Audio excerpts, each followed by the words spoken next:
Good. Good night. Good evening, everybody. Welcome to the Millburn Township Planning Board meeting. In accordance with Section 5 of the Open Public Meetings Act, Chapter 231, Public Law 1975, be advised that a notice of this meeting was made by posting on the bulletin board, town hall, and mailing to the officially designated newspapers a list of the meeting dates annually, indicating that this meeting would take place at the town hall at 7:30 p.m. on March 19th. Corey Biller, Here. Allison Canfield. Here. Michael Cohen, Here. Frank Sagamundi, Here. Jorge Mastro Pietro. Here. Deborah Nevis, Here. Michael Zion. Here. Jonathan Baxter. Here. Vice Chair Skinny VJ. Here. Chair Gaston Helzer. Here. Tonight we have a couple things on the agenda, but I would like to move the approval of the minutes to the next meeting, Okay. April 2nd, if that's possible. If I understood correctly, there's some more comments and review, Mr. Chairman, so I concur prudent to do so. All right, thank you. But before we get started this evening, I'd like to remind everybody of a couple things. One, courtroom decorum. Courtroom decorum refers to the proper behaviors and etiquette expected of everyone present during a court proceeding, emphasizing respect and orderliness. Please be polite and considerate toward opposing counsel, opposing parties, witnesses, and members of the planning board. Please remain quiet unless called upon to address the board or witness. Refrain from outbursts and do not heckle or taunt the speaker, witness, or member of the public. Please do not present intimidating behavior towards the speaker, witness, or member of the public. Please do not discuss the application while in the audience. Please turn off all cell phones, and please do not bring any food into the boardroom. Thank you. Before we get started, did you want to discuss? Mr. Chairman, I often find a predicate issue to address at the beginning of the meeting. Tonight, they're probably no different. As we're proceeding to our continuation of the hearing on the Application. Thai Center for Living Judaism, Inc., application 24-003. I guess, as I've often done, I would ask Mr. Levine, if he would, since we are operating, if I recall correctly, on an extension of time to act that ends tomorrow, and it may be fair to assume that we're not going to finish the case in its entirety this evening, rather than wait until later on in the evening. Would the applicant be willing to extend the time to act at least until the day after our next scheduled meeting? I understand our next scheduled meeting to be April 2nd. And if I'm doing the math correctly, the day after would be April 3rd. Don't hold me to it. I thought that was a little funnier. All right. Boy, it's a tough crowd. And but I also noted, Mr. Chairman, and Eileen, please correct me if I'm wrong. I believe we have a capital project review. Yes. Is that, I believe we are constrained to have that on April 2nd. Is that correct? If I understand correctly? That was my last understanding, that would be Yeah. that meeting. Okay, my memory's still working. So I believe that not the entirety of that evening will be available for this particular application. I don't know how long the capital project review will take. Probably not the entire evening, but it will be at least a part of the evening, obviously.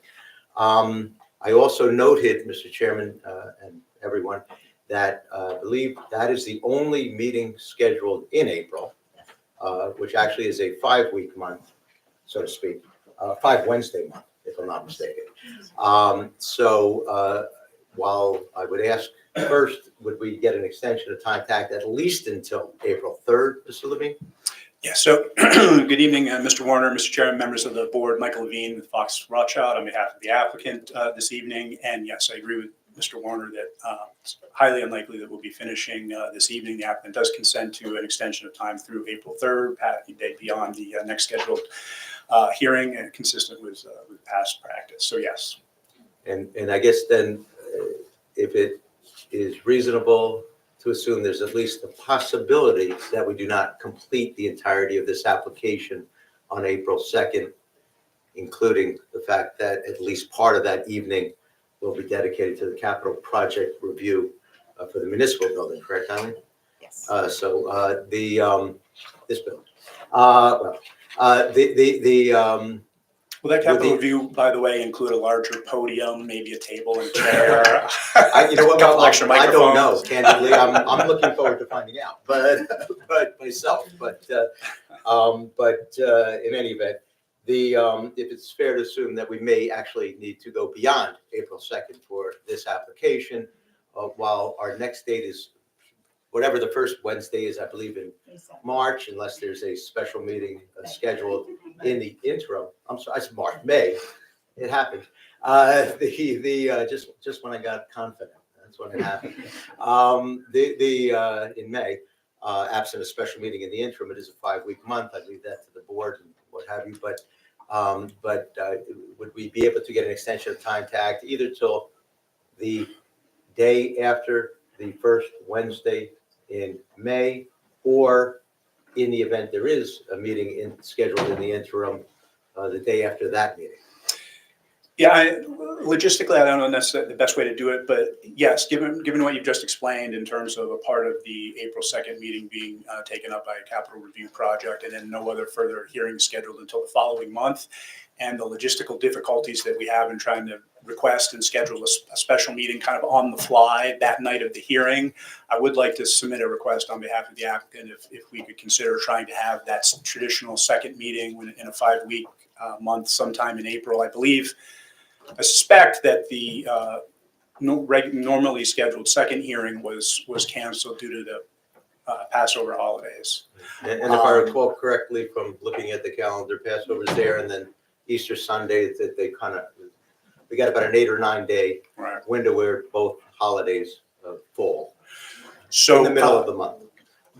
Perhaps, at this date, I know folks have to look at their calendars and compare notes and whatnot, but if we could consider perhaps that April 9th, also a Wednesday, keeping it the same night of the week as a special meeting, and whatever coordination has to be done to consider that request. I guess maybe the best. I'm not asking necessarily happen right now on the spot, but And maybe the best, the fairest thing for everyone, including the board particularly, is whether it be the 9th, the 23rd, what have you. yeah, I take it the request is to have a special meeting before May, whatever that Wednesday is.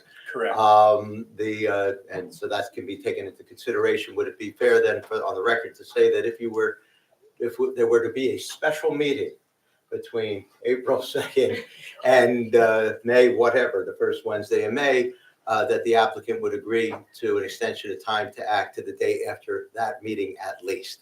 Yes, and again, that's all assuming that that's necessary. Let's continue to hold out hope that perhaps we could finish on the 2nd, but as necessary, yes. Okay, I appreciate that for the record, and then we can determine between now, I guess, and the 2nd. Wait, am I doing it right? Yeah. Now in the next meeting, I should just say that. Will there be a special meeting, and if so, when will it be? So I appreciate getting all that predicate on the record so that we can continue to move the application forward and give everybody a full and fair opportunity to be heard throughout the proceedings. I think that is all the predicate, Mr. Chairman, and if I recall correctly, we're at the objector's case, which is a different attorney, the story. But I'll turn it back over to the chair. Yes, Ms. Dory. Yes, good evening, Mr. Chairman and members of the board. Nicole Dory on behalf of Sustainable Development for Milburn Township. So last meeting, I marked a number of exhibits that were introduced, and you should have copies of all those. I see they've now been available on the website as well, so that's good to see. That's 02 through 09, if I'm reading it correctly. Yes. Okay. So where I wanted to start this evening was, as I mentioned, with the testimony of our expert, Mr. Eric Keller of Bowman Consulting. And Exhibit 05 was the report of Mr. Keller. So I'll be continuing with his testimony this evening. Just to briefly introduce, he'll be addressing the topics that I outlined in my February 24th, 2005 letter, which was marked as Exhibit 02 for the board. I made several legal arguments in there as well, but Mr. Keller will be further addressing some of those issues in his testimony this evening. They're also explained in his report, which is Exhibit 05. So the first item that he'll address is the failure to comply with the conditional use standard, specifically related to subsection J for buffers, failure to comply with ordinance section 609.3, and then failure to comply with the township's ordinances, including requirements for lot coverage and stormwater control, and also the failure to address traffic concerns. So I have Mr. Keller here this evening. I wanted to qualify him as an expert, have him sworn in. Sure. And with the chair's permission, just for clarification, if I recall correctly, Mr. Keller will be sought to be accepted by the board as an expert in civil engineering, traffic engineering, and professional planning. Is that correct, Ms. Dory and/or Mr. Keller? Yes. Okay. Yes. Okay. So with the chair's permission, I'll swear you in. Do you swear to God or affirm that the testimony you're about to give is the truth, the whole truth, and nothing but the truth? Yes, I do. Thank you. And name and address, business address is fine for the record. Certainly. Eric Keller, Keller, Bowman Consulting Group, 6 Campus Drive, Suite 302, Parsippany, New Jersey. And I believe we're going to hear a voir dire or your qualifications for all three, and then the board will, the chair will make a determination as to accept in any one or all of the above. Thank you. So Mr. Keller, can you give the board the benefit of your education and expertise? Certainly. I have a Bachelor of Science in Civil Engineering from Rensselaer Polytechnic Institute. I attended a master's program at the University of Maryland, and a licensed professional engineer and planner in the state of New Jersey, excuse me, since 1987.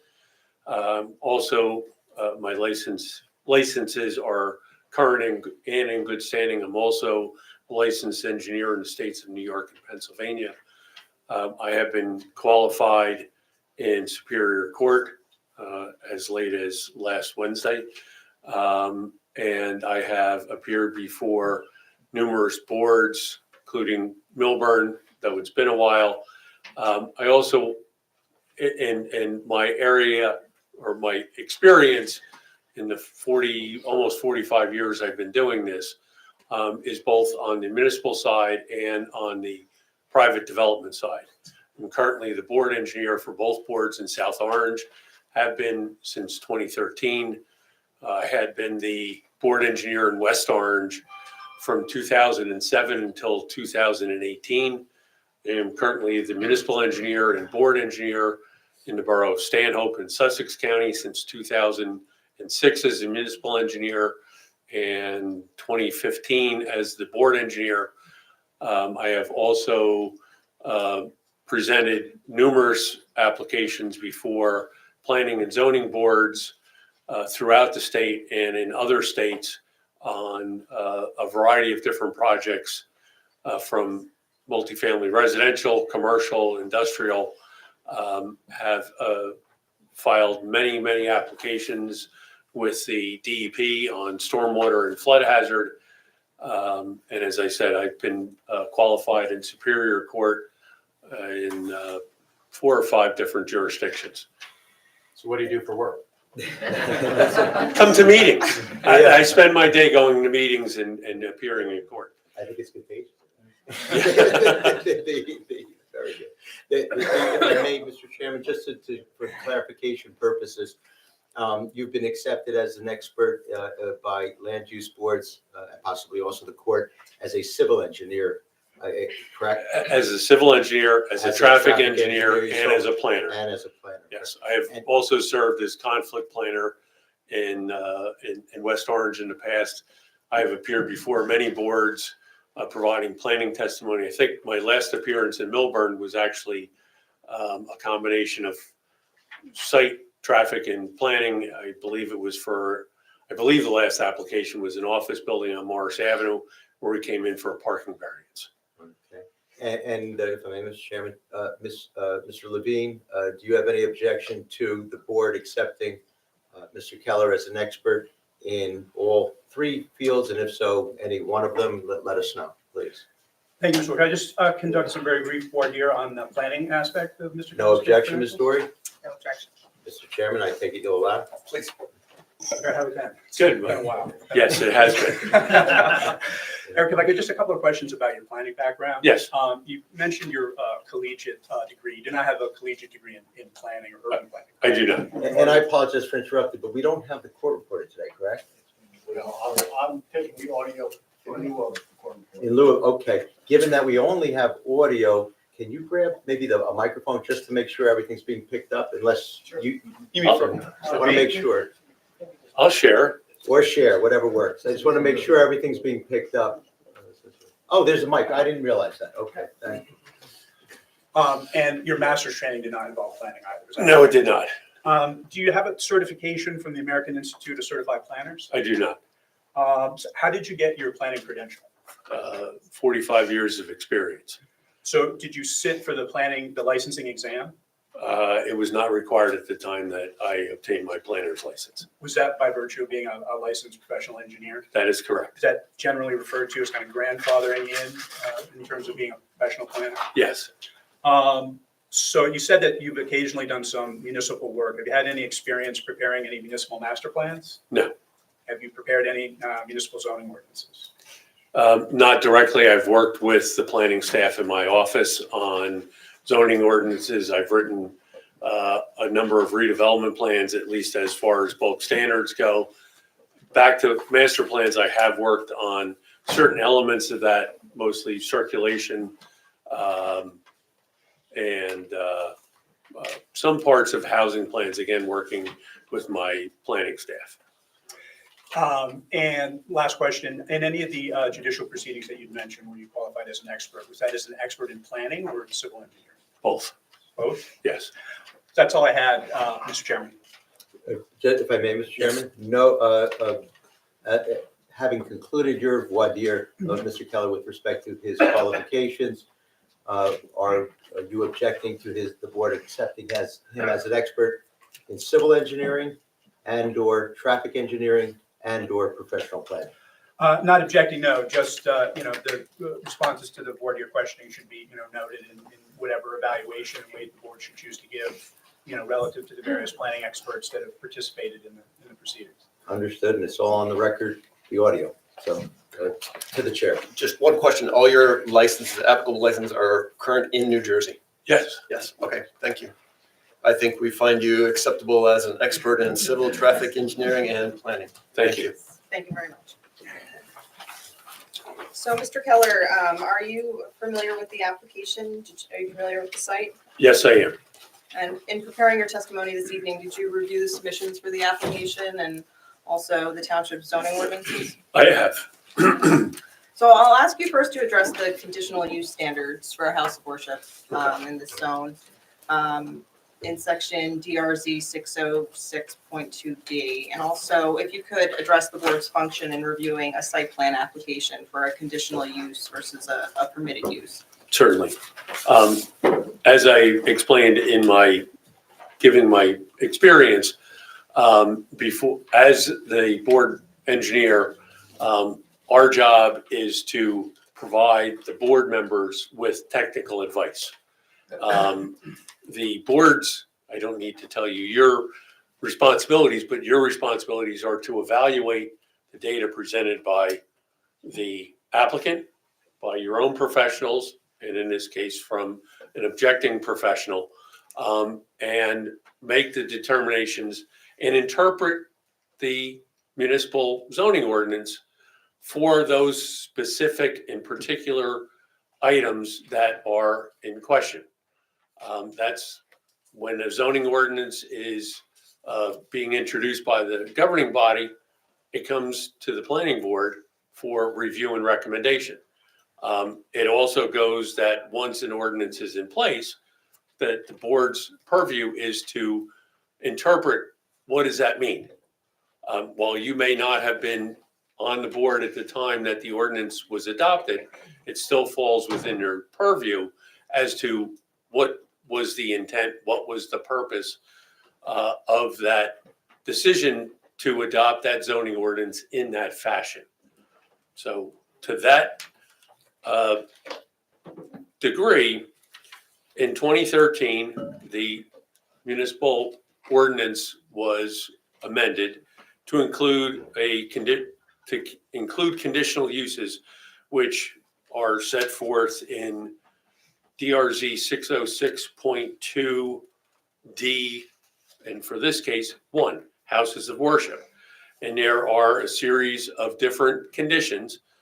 Conditional use, as you're aware, under the municipal land use law, says if you're compliant with all of those conditions that are set forth for that conditional use, you're before this board. If you don't comply with any one of those standards, this is not the board for you. You must go to the zoning board. That's part of the municipal land use law. So there are 2 points that we want to highlight. I want to highlight is subsection F, which talks about lot coverage. The board planner identified that lot coverage includes anything that is not a pervious area. That includes the playground. The plans have not been resubmitted, have not been revised. That playground, if you add that 900 square foot area to the impervious coverage that they have for the rest of the site, creates a violation of the lot coverage standards. They have not said how they've stated that they're going to comply with that, but they haven't told the board or shown the board how that is going to happen. As a board engineer and as a board planner, working with my compatriots on that side of the table in the municipalities, that is not a decision that should be left to the professionals. We can say that it's on the plan and says, okay, this is how they're going to comply. We can advise the board that that is what you should do. They have not said specifically how they're going to do that. That is a decision that must be made by the board, not by the professionals in resolution compliance. We deal with technical details. That is a material detail, in my opinion. Likewise, and I'll get into this more with my next step of my presentation, is the buffer. The buffer is clearly stated to a residential use or zone has to be 25 feet. The plans as presented to this board have improvements, have drainage improvements in the area within 25 feet of the residential property to the west. Those drainage improvements are not ones that can be planted. It's a vegetated filter strip, which in this case is grass or some other ground cover, and then you get the terminology right.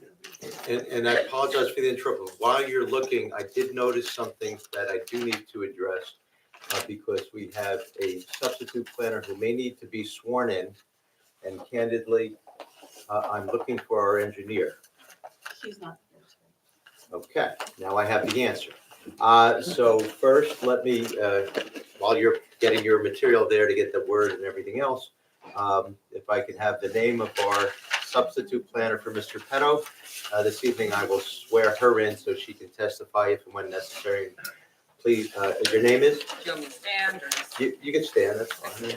Everybody can see it. I'm sorry, your name again is? My name is Golda Spire. I work with Graham Petto at Topology. There was a conflict. I'm here on his behalf. I had been in front of this board. I believe it was an open space, either the element or an ordinance. Correct, I change. recall. That was about a year ago. My apologies for And, forgetting your. Happy to be back. I actually testified before this board, before y'all were a Yeah, yeah. client. No, it's fine. I just wanted to make Nice sure to meet you're you. also sworn in. Please, for this particular matter, please raise your right hand. Do you swear to God or affirm testimony you're about to give is the truth, the whole truth, and nothing but the truth? Yep. Thank you very much. So now we're aware of who our planner is for this evening. And we're also aware that our board engineer is not here this evening, correct? Okay. Thank you. So Sorry. it's a sand filter. I thought it was, but I wanted to be correct. I and gave the accurate. board enough time to Yeah, find out. yes, you did. Thank you, Mr. Warner. So, and that really leads into the buffer. And I really wanted to kind of lead off on that. There was a lot of discussion at the last meeting about the buffer and the ordinance. And this specific ordinance, as far as the buffer goes, is set forth in DRZ 609.3. The title of that section is very simple. It's one word: buffers. Doesn't say buffers in non-residential zones. It doesn't say buffers. It just says buffers. Very simple, very direct. The first sentence of that ordinance talks about a condition where in commercial zones, in various commercial and business zones within the township, you need a buffer to a residential use or zone. After that one sentence, it's never mentioned about where it applies. In subsection, it then goes on, the second sentence in the preamble or the first section of that ordinance section says no development is permitted in the buffer area. Again, very simple, very straightforward. No development within the buffer area. The first subsection talks about the property of a non-residential use, multifamily housing development, or any combination thereof. This application is for a non-residential use. Yes, it happens to be in the R3 zone. It happens to be a conditional use within the R3 zone. But that part of subsection A doesn't say that it doesn't apply to, it just says non-residential uses that abut an R3 or residential use on the side or rear. This proposed use abuts a residential use. Put aside what zone it's in, it abuts a residential use. It then goes on to say that the buffer is either 20% of the average width or 50 feet, whichever is less. Well, the standard of the conditional use modified that buffer in this particular case. The conditional use standard that's set forth in subsection J says that a buffer has to be 25 feet. So here it's 50 feet for every other place in town where it is, but this particular standard for a conditional use reduced that standard. The board had a reason for agreeing to that was an appropriate buffer for a conditional use for a house of worship in a residential zone. Doesn't say that you get to ignore everything else. It just says it doesn't have to be 50 feet or 20% of the lot area. Given the size of this lot, 50 feet would be the minimum, but that's irrelevant because the conditional use standard says that it only has to be 25. And it goes on to say the buffer areas shall be contiguous with residential property lines and shall be of uniform width. The plans as presented do not provide a contiguous and continuous uniform width of 25 feet because at the northwestern corner of the parking area, the vegetative filter strip and the sand filter both intrude into that 25 feet. And that's important because in subsection C, it talks about a solid and continuous landscape screen shall be planted and properly maintained to conceal the parking area, eliminate the glare of automobile lights throughout the year, and screen the building from abutting residential areas. The plan as presented to this planning board has some shrubs. Subsection D talks about all tree plantings within the buffer area shall consist of evergreen trees. Evergreen trees shall not be less than 5 feet high when planted and not less than 25 feet at maturity. I'm sorry, can you repeat those heights? Yes.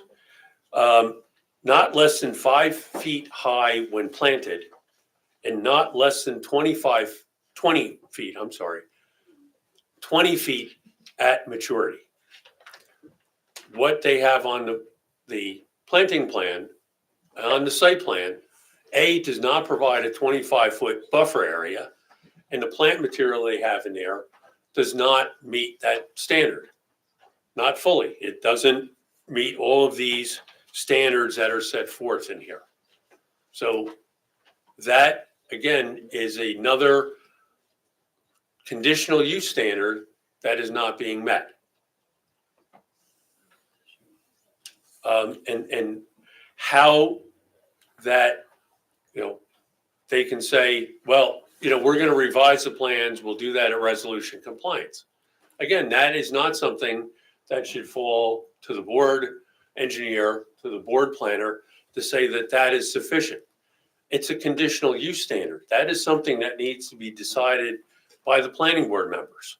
That is your sole, not your sole responsibility, but the responsibility lies with the board members, not with the board professionals.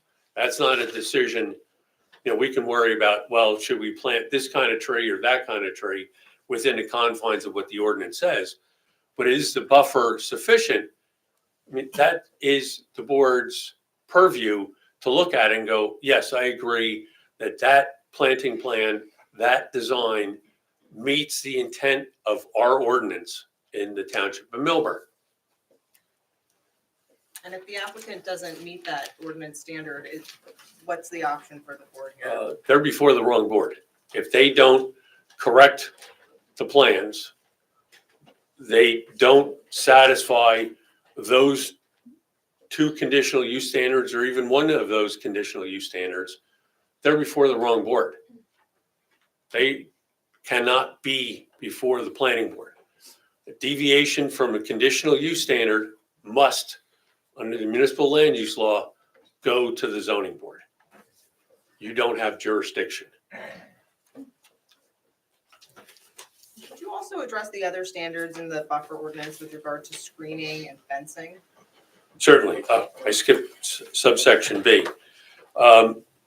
It says fencing installed within buffer area shall be set back from the property line at least 5 feet.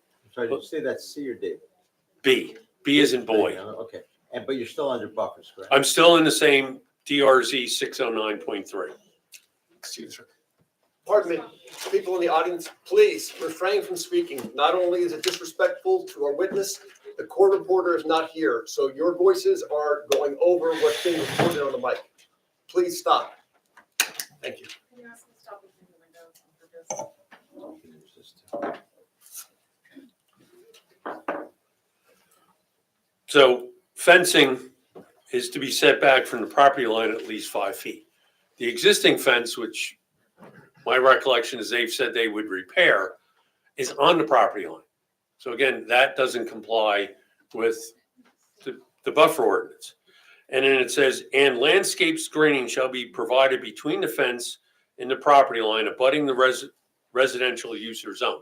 They haven't provided any plantings between the fence and the property line. Trees and shrubs shall be planted between the fence and residential line and shall be planted in a zigzag pattern not more than 6 feet apart at center, except where otherwise authorized by the approving authority.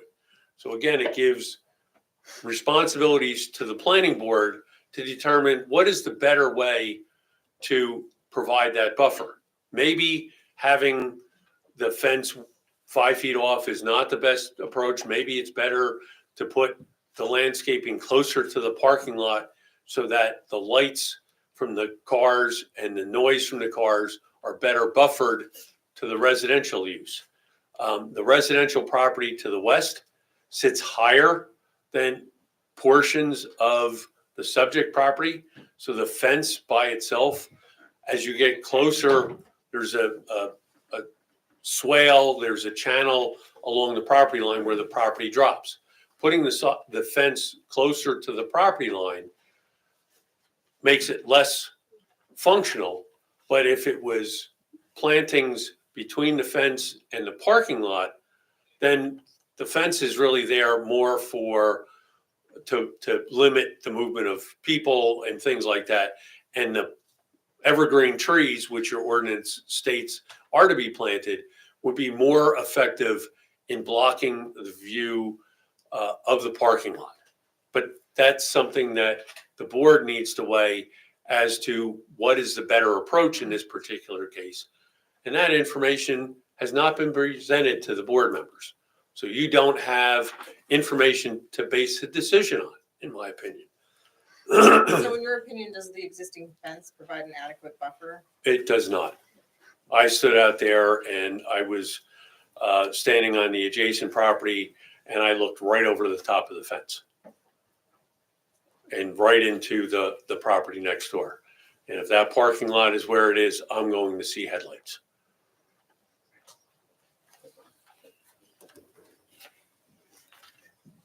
Are there any other sections of the buffer ordinance that you wanted to address? I don't.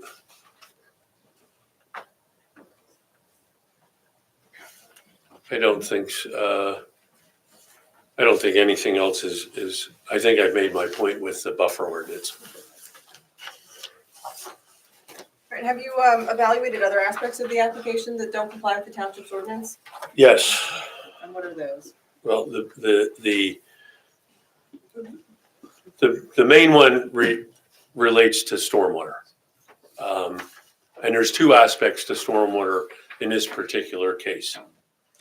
I'm going to talk about, and this, I'm not going to, believe me, I'm not going to read my February 24th report. I'm going to summarize it. You know, you will all ask me questions. I'm sure Mr. Levine will ask me questions. I will go over what I think are the salient points. One of the, Before you do, if I may ask a clarifying question with the chair's permission, the two items you addressed already, the lot coverage and the buffer standards, if I understand correctly, you addressed those as standards under the conditional use requirements for a house of worship that the objector is, at least for the time being, contending, as I understand it, neither of those two standards were met. And if either of those two standards or any of the standards of a conditional use are not met, the zoning board has jurisdiction requiring a D3 variance, correct? Yes. Okay.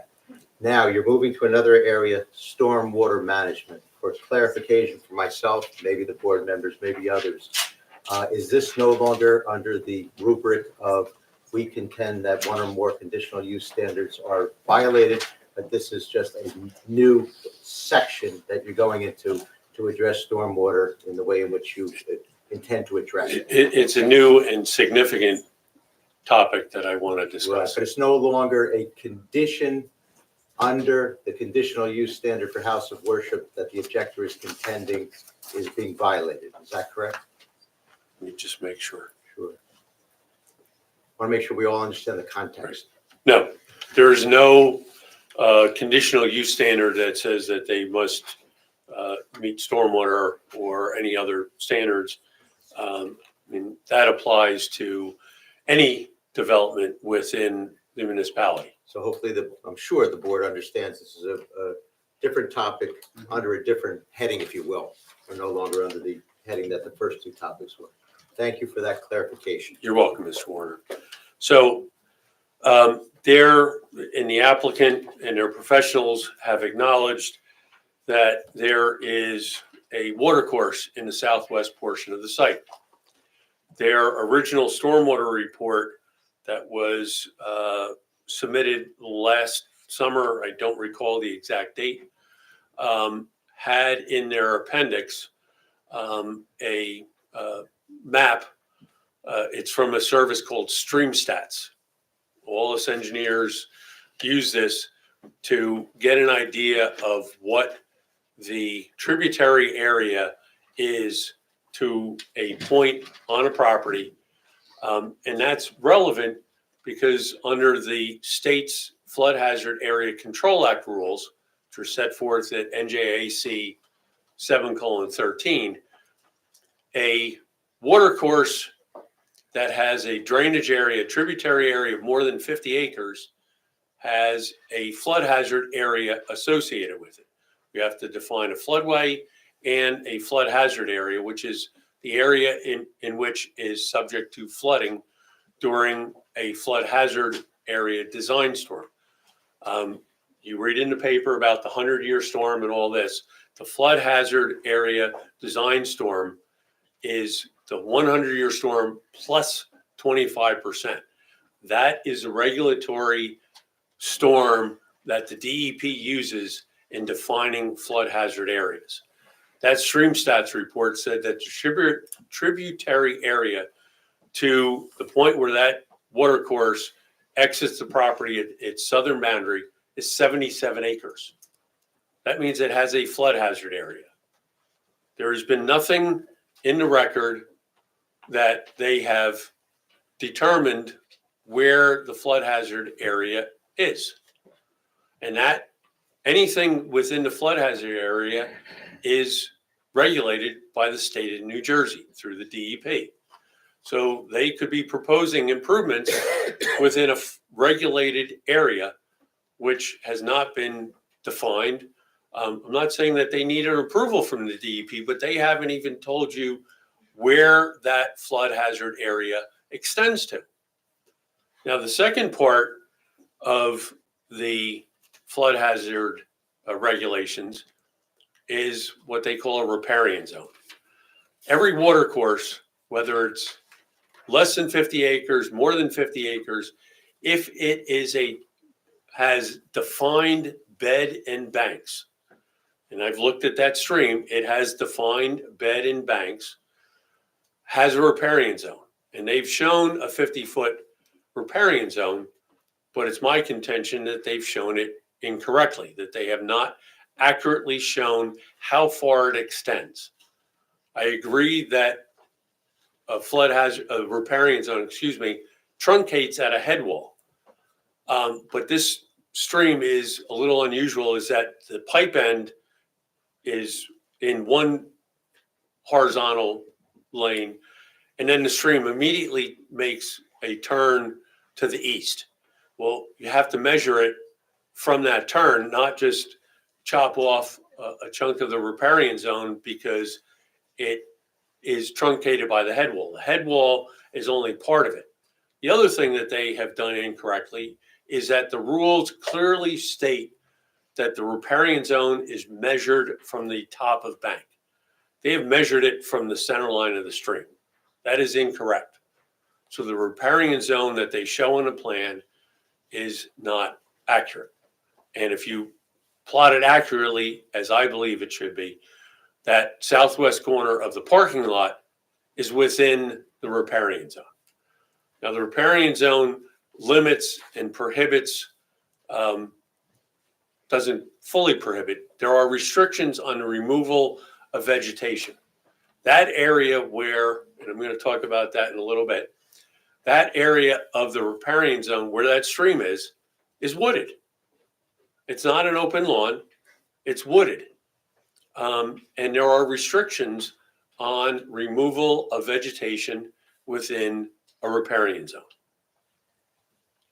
Now, obviously, those things are not within the purview of this board. They are subject to the DEP, but the not having the information, especially on the flood hazard area, there is no information as to how far that flood hazard area extends.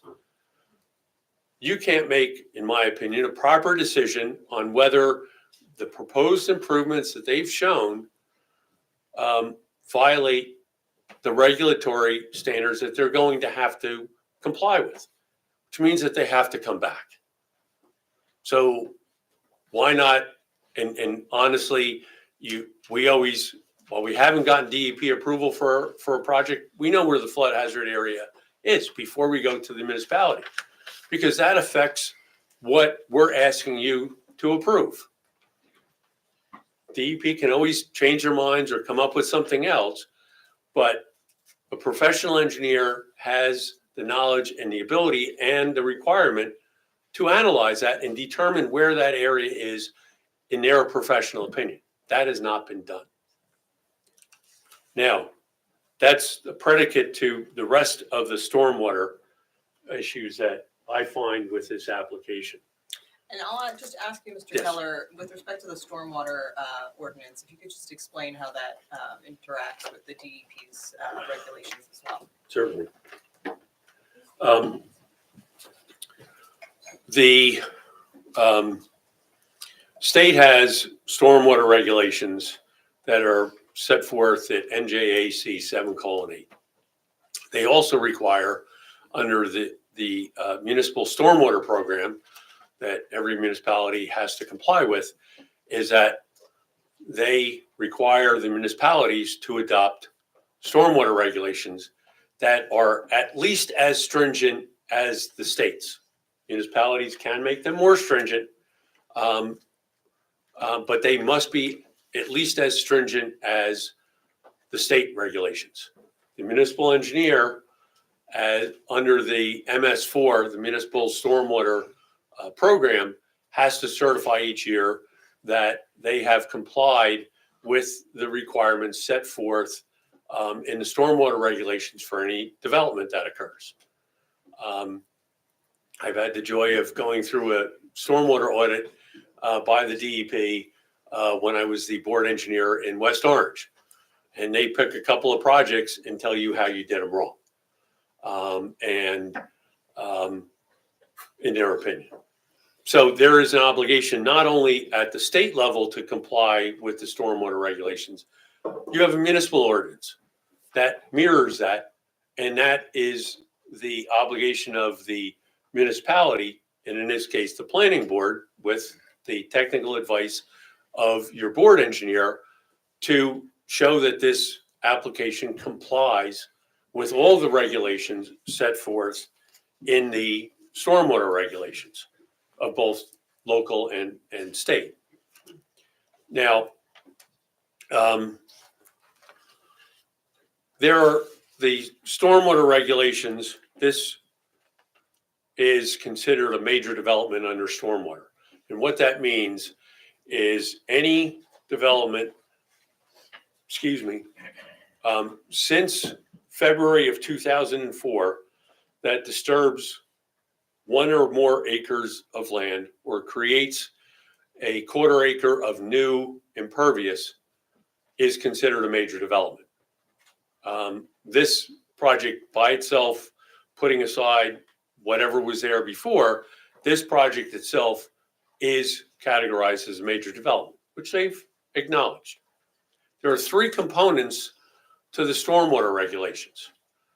There are quantity controls, reducing the rate of runoff from a property from pre-existing conditions to post-development conditions. There is a water quality requirement, and that's for all they call regulated motor vehicle surfaces, parking lots, driveways. Doesn't include buildings, doesn't include sidewalks. Anything where a motor vehicle will traverse. And the last component is groundwater recharge. And I want to touch upon that a little bit out of order. The applicant's engineer has stated that because they're in a urban redevelopment area, groundwater recharge does not apply. And that is incorrect. There is a frequently asked question on the DEP website that talks about groundwater recharge, FAQ for short. And the question was, how do we define previously developed when determining whether someone is exempt from the groundwater recharge requirements in an urban redevelopment area as defined in the rules? And the answer is, previously developed areas are those portions of a site covered by paved, gravel, or dirt driveways, streets, roads, and parking areas, impervious surfaces, lawns, or structures. Areas that simply have been or have once been cleared of vegetation are not considered previously developed if woody vegetation has reestablished. So in this case, there are areas along the stream and in other areas on site adjacent to the residential property that are wooded. Those are not considered previously developed areas. Therefore, under the regulations, they must address groundwater recharge. They cannot claim it's a previously developed area. Yes, it's an urban redevelopment area as defined in the rules, but those areas are wooded. It's not a tree within a lawn. It's natural ground cover underneath a tree canopy. That is not considered in the rules previously developed. Mr. Chair, can I ask a clarification question? Mr. Keller, you mentioned a website, FAQ, frequently asked questions, Yes. and an answer that was provided. Do you know who do you contend, or better yet, you're not contending, you're testifying as an expert. Do you have personal knowledge or factual information? Who answered that question? It was a DEP. And you're certain of that? Oh, yes. It's on the DEP website. Right. It is in their stormwater section. This is just one. I picked this one out because it's relevant to my testimony. And I have personal knowledge of being, of the DEP saying, no, you can't consider that as previously developed. So if I understand you correctly, you have experiential knowledge in the DEP taking that position, and you also have read it off the FAQ as the response to that particular question. Correct? Absolutely, Okay. yes. Thank you for that clarification. You're welcome. And we can provide a copy to the board if you'd like. So to go back to the quantity controls and talk about that. I'm done with groundwater recharge because they have not analyzed it. They've said it's not applicable. Excuse me. Can you please? Thank you. I was waiting for you to, Yeah. I saw the look in your eye. It's much better than the judge giving you that glare. So groundwater recharge, there's nothing more to discuss because they haven't even addressed it at all. They've discounted, said it's not applicable. And my professional opinion is that is 100% incorrect. So back to quantity controls. Quantity controls are looking at what the existing conditions, what's the runoff from the site today, and what is it going to be in the proposed condition.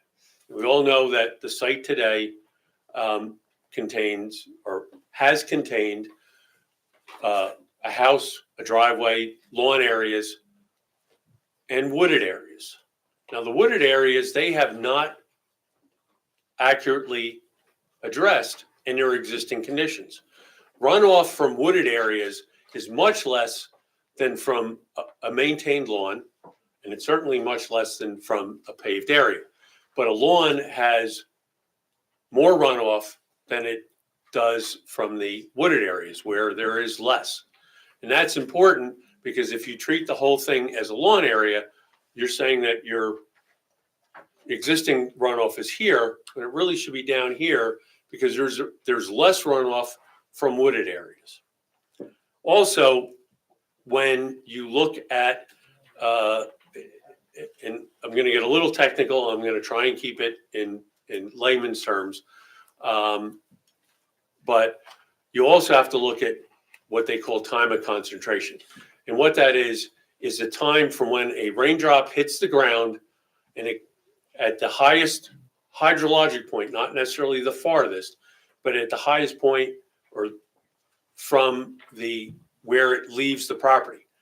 And it's our contention that they have not taken the furthest hydrologic point, which means that their time of concentration is not as long as it should be.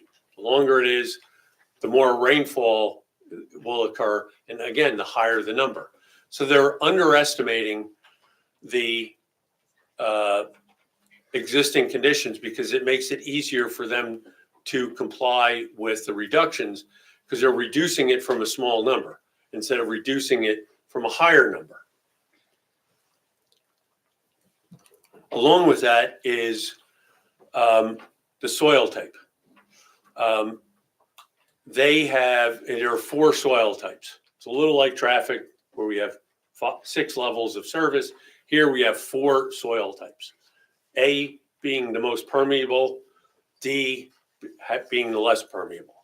They have treated the site as D, as the lowest permeable soils.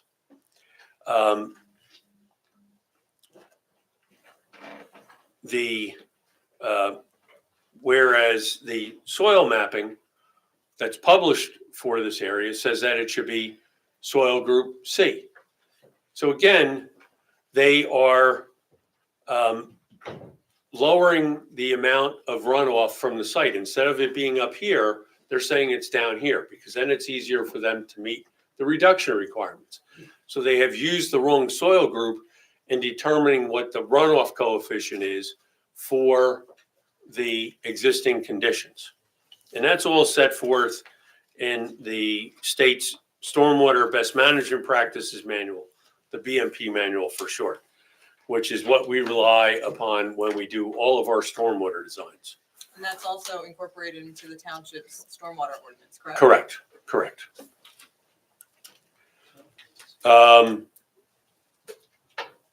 There's also, they state that they use, the state requires you to use what they call a type D rainfall distribution.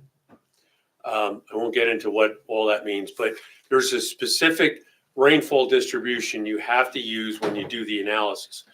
Their computer worksheets don't clearly state that. Maybe they did use it, but the document, what's in their stormwater report, does not clearly state that that is the rainfall distribution they used. And again, that is something that can affect the results for both the existing conditions and the proposed conditions. So the next component I want to talk about is really getting into the proposed design. What they are proposing to manage the existing runoff on site, the additional increase in runoff from the improvements that they're proposing, the increase in impervious coverage, has to be managed through various stormwater management facilities, or BMPs. Before you do, if I may ask a clarifying question with the chair's permission, you itemized the three areas for major stormwater, addressing quantity, quality, and groundwater recharge. You addressed groundwater recharge, you addressed quantity. Nope, I'm not done with quantity yet, You're Mr. so- Warner. that's where I was I'm still on that. That's where I was going. You're I haven't got- referring to design still as part of quantity, and Correct. we may or may not hear something about quality. Oh, you will. I was gonna guess, but I don't want to guess. Quantity has, and Ms. Thank Warner, you that's for a very, helping everybody with the context. that's a very good point to make. Quantity controls have two parts. You first have to determine what is coming off the site today, because that's how you measure whether you're complying with the regulations. Quantity for a 2-year storm, one that has a 50% chance of occurring in any given year, you have to reduce the rate of runoff by 50%. If it's a 10-year storm, you have to reduce the rate of runoff by 25%. And if it's a 100-year storm, you have to reduce the rate of runoff by 20%. That's what the regulations require. There are other components, but in this case, that is the only way that they are going to satisfy the quantity controls set forth both in the municipal ordinance, and the state regulations. Now, in designing BMPs, how you're going to manage quantity controls, you have to do soil testing. You have to do soil testing in every single BMP. Not in a couple. You got to do at least 2 tests in every BMP. They haven't done that. The sand filter along the western edge of the parking lot, they have no soil tests. The pervious pavement area south of the proposed building has no soil testing. They had done some original soil testing when they did their original design. They did 4 holes. One or two of them may be applicable to what they call the rain garden. They have 2 in the pervious pavement area west of the building, but they don't have any in those other 2 areas. That's a major deficiency. The other thing, when you do soil testing, besides getting an idea of what the soil conditions are, is you want to find out, do I have seasonal high water table or do I have rock? I didn't think it was that great, but Always take it. I'll take anything I can get.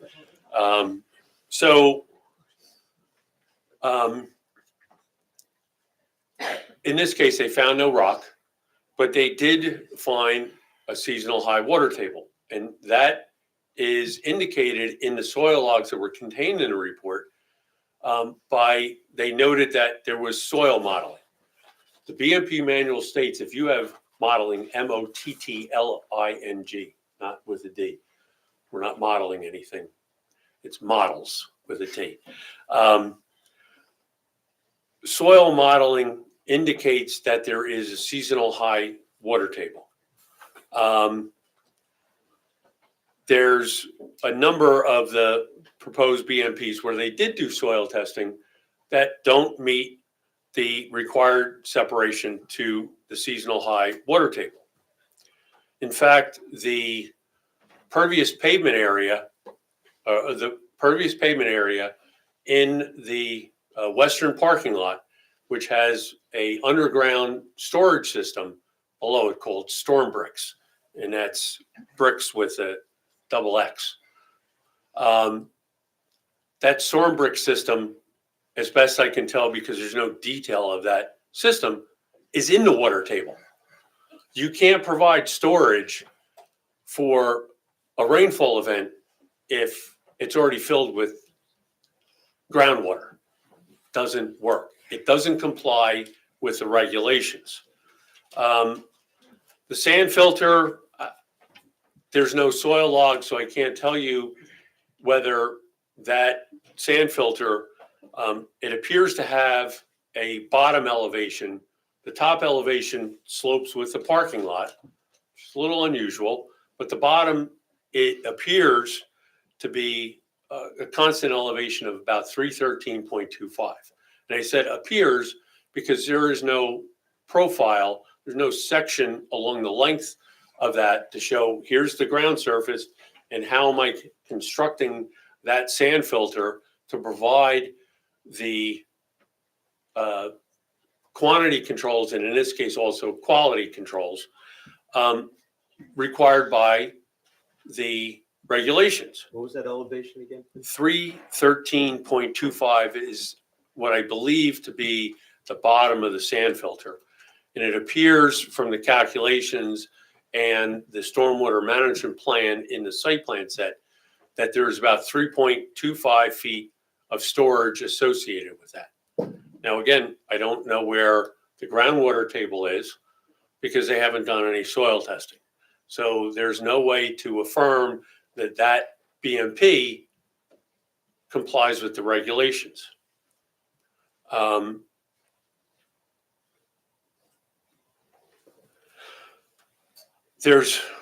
mentioned the storm bricks system. There, again, is no detail on the plans. They show a pervious pavement, they show the stone bed below it, and then they show an underdrain pipe.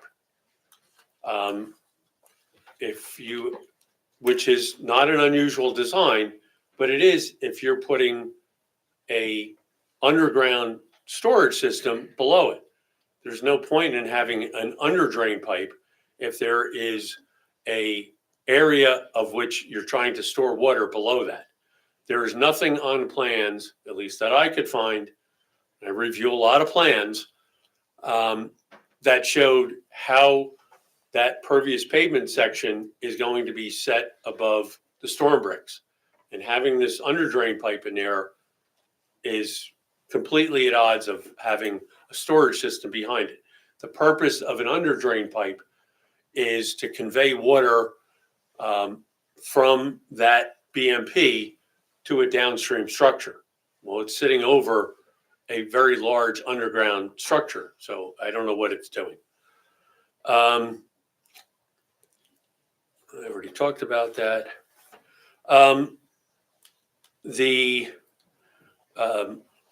At the February 12th Planning Board meeting, the applicant submitted a Exhibit B, which showed some design changes to what they call is a bioretention rain garden. There wasn't a lot of detail. That exhibit showed some colored areas within the rain garden. When I look at the plan, it is a swale next to the driveway going out to Old Short Hills Road.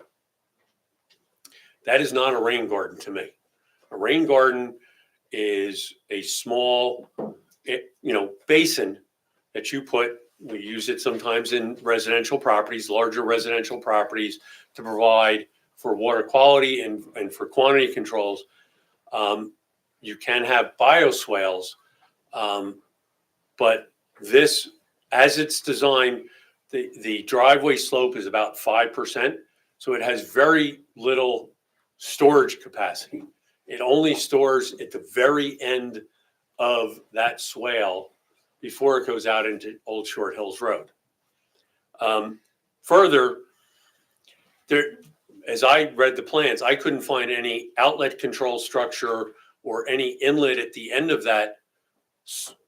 I'm going to call it a swale because I don't see it as a rain garden. Of how that water that's in that BMP gets out into Old Short Hills Road. There's no pipe, there's no nothing, which leads me to believe that they're going to let it sheet flow out, which doesn't seem to be appropriate or consistent with the rules. It provides next to nothing in the way of quantity controls. It may provide some water quality measures because the driveway sheet flows into it. But having a swale at 5% provides limitability, and there's no calculations as to how effective that is as a water quality device. And I'm sorry, Mr. Warner, I threw in a little bit of water quality there. The last part on quantity controls is the site today is divided into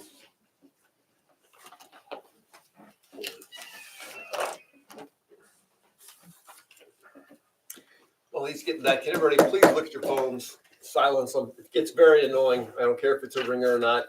Doesn't need to be on. Please turn them off. Thank you.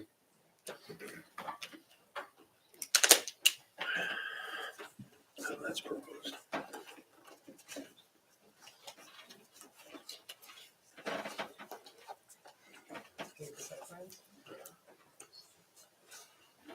Oh, here it is. It's too organized for my own good. In the stormwater report, dated, well, the report says January 23rd, 2024 on the document. I think it may meant to say 25 because this was submitted in January of this year. I'm sorry, submitted by, I'm sorry, E2 Project Management LLC. He's referring to the stormwater management report submitted by the applicant in Applicant, that's January right, right. 2025. I just wanted to point out the document states 24, but I know they meant 25. So on DA1, which is the existing drainage area, they define two drainage areas. One which goes to the stream in the southwest corner of the site. And in the majority of the site, currently sheet flows overland to the property immediately to the south. And I make that point because in the proposed condition, the current plan, the current BMPs are collected by pipes and are piped to Old Short Hills Road. That's not where the water goes today, at least not when it's leaving this property. The rules are very clear in that if you're redirecting that water and they make a statement that they're reducing the water to the property to the south, yes, they are. But they're putting it in this piece of Old Short Hills Road is municipal. While it carries a county placard, south of Park Road, it's a municipal jurisdiction street, it's your street. They're putting water from their site out into the road at Park Road where it does not go today.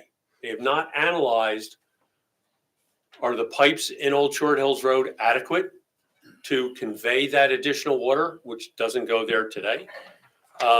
And that needs to extend all the way down to wherever today, the overland flow that goes onto the property to the south, which I presume ends up in Jefferson Avenue. And from Jefferson Avenue, it goes out into Old Short Hills Road.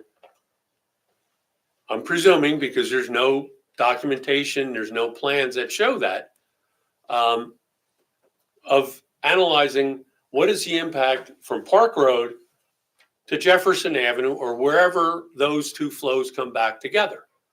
They haven't done that. That's, clearly against the regulations. You have to, I'm not saying you can't do it, but you have to analyze what is the impact of water that is now going into a municipal storm sewer system where it doesn't go today. They haven't addressed that. They have not complied with the regulations.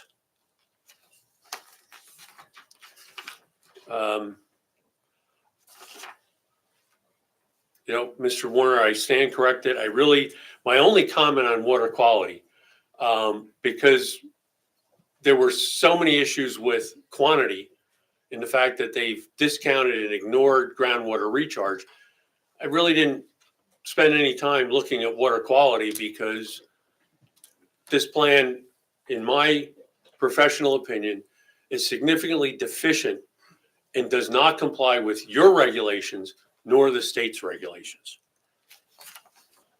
And is it your professional opinion that the applicant has not demonstrated a feasible stormwater management control system for this project? No, they have not at all. And are these deficiencies that you've outlined in your report and your testimony today, in your professional opinion, things that can be dealt with in resolution compliance? Absolutely not.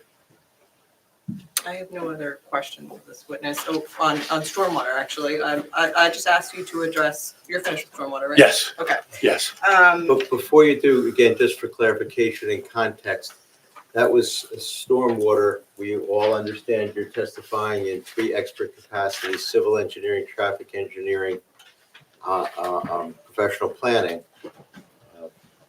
My trapper keeper, I think they used to call, trying to keep everything organized. If you're moving off of stormwater management on your direct, as I understand now, are you done with your civil engineering testimony, moving to traffic and or planning, or are you still wearing your civil engineer hat onto a different subject? I started with planning. Well, that I heard, I got it. That was plan, the I first suspect part there may with, be more planning, but go ahead. no, I think that's it. Oh, okay. Stormwater was civil engineering, I think, Sure. traffic. Right, we went over lot coverage and then. Got all that. Right. Okay. Now we're going to traffic engineering? Yes. So we're done with civil engineering, Yes. correct? And just since you mentioned it, are we also done with your planning testimony? Yes. On direct? Okay. Yes. So now we're going to the third of the 3. Thank you for the clarification, traffic engineering. Okay, so Mr. Keller, have you evaluated the traffic circulation for the project and the traffic reports submitted to the planning board by the applicant? We have, And you've also considered the testimony of the applicant's traffic engineer?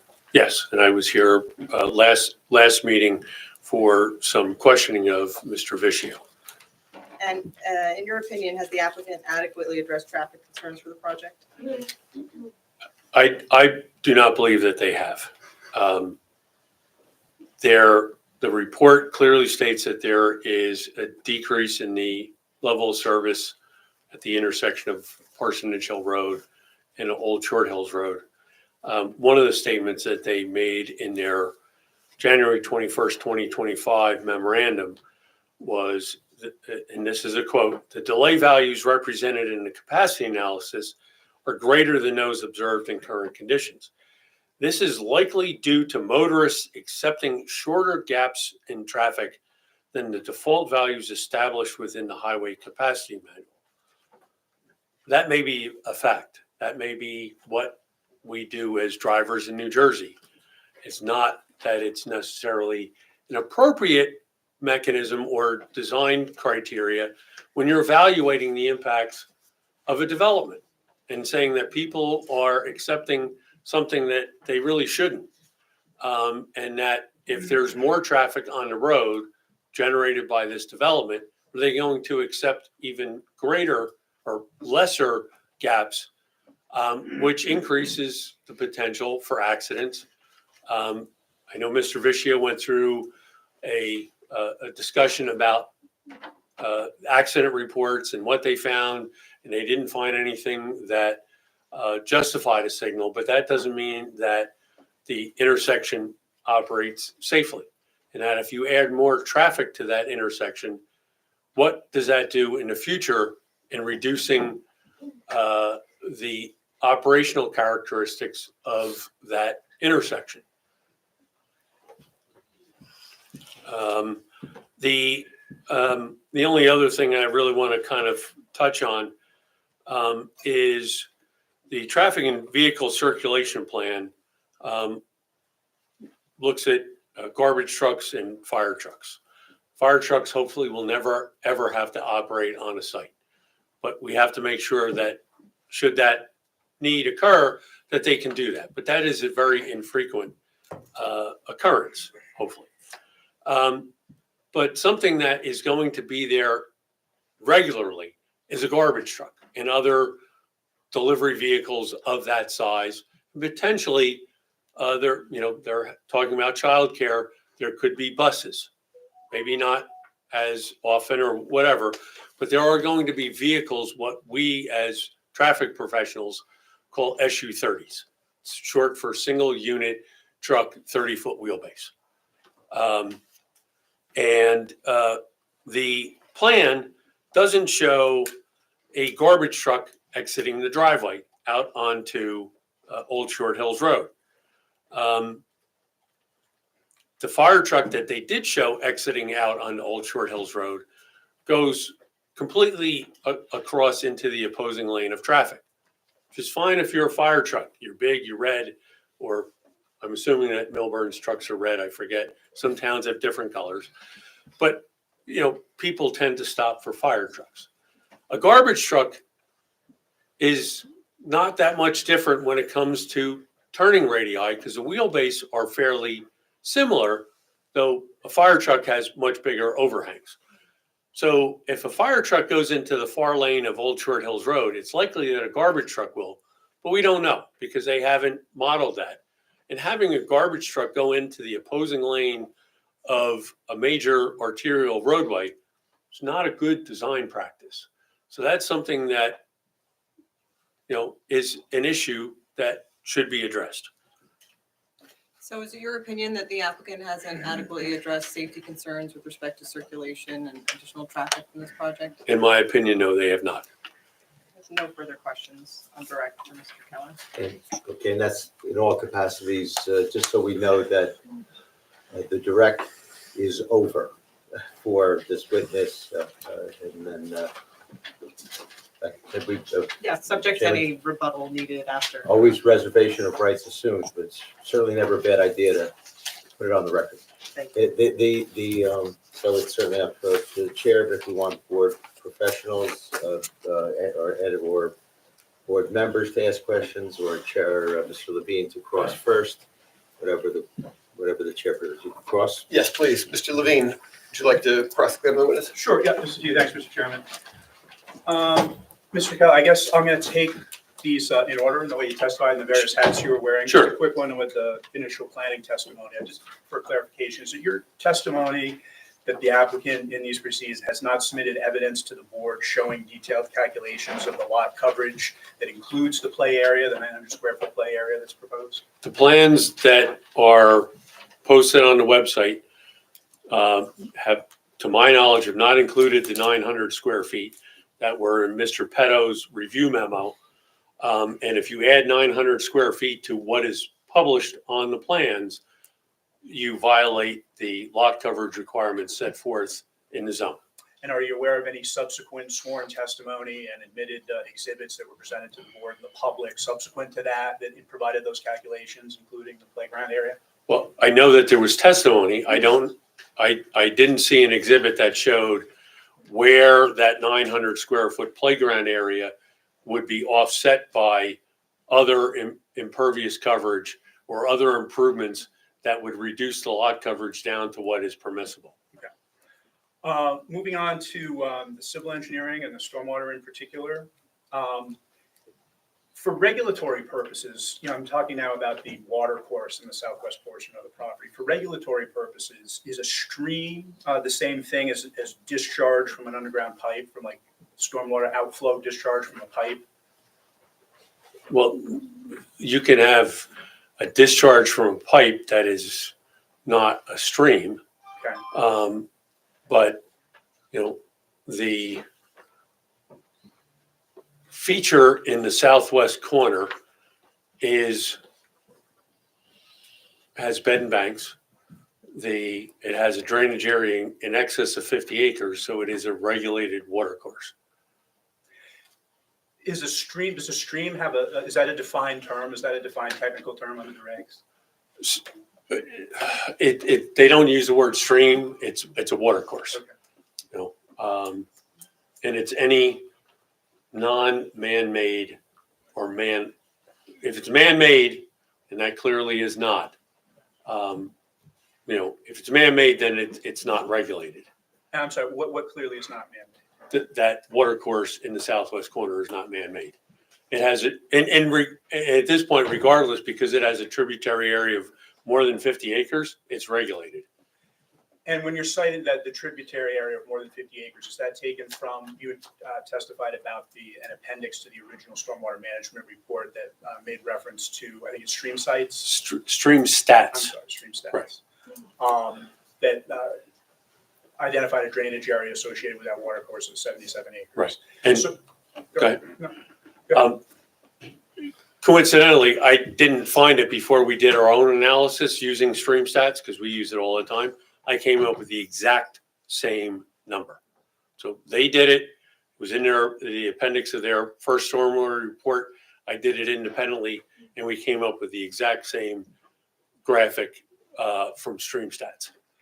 So are drainage areas, as are shown on stream stats, are those subject to refinement based on field verification? They can be, yes. I know you mentioned that you visited the site. I know you observed the water course in the Southwest in particular. Did you, I take it field verify is kind of a term of art. You said you identified a top of bank. Did you field verify that? Did you take any measurements? I didn't. I did it from visual observation.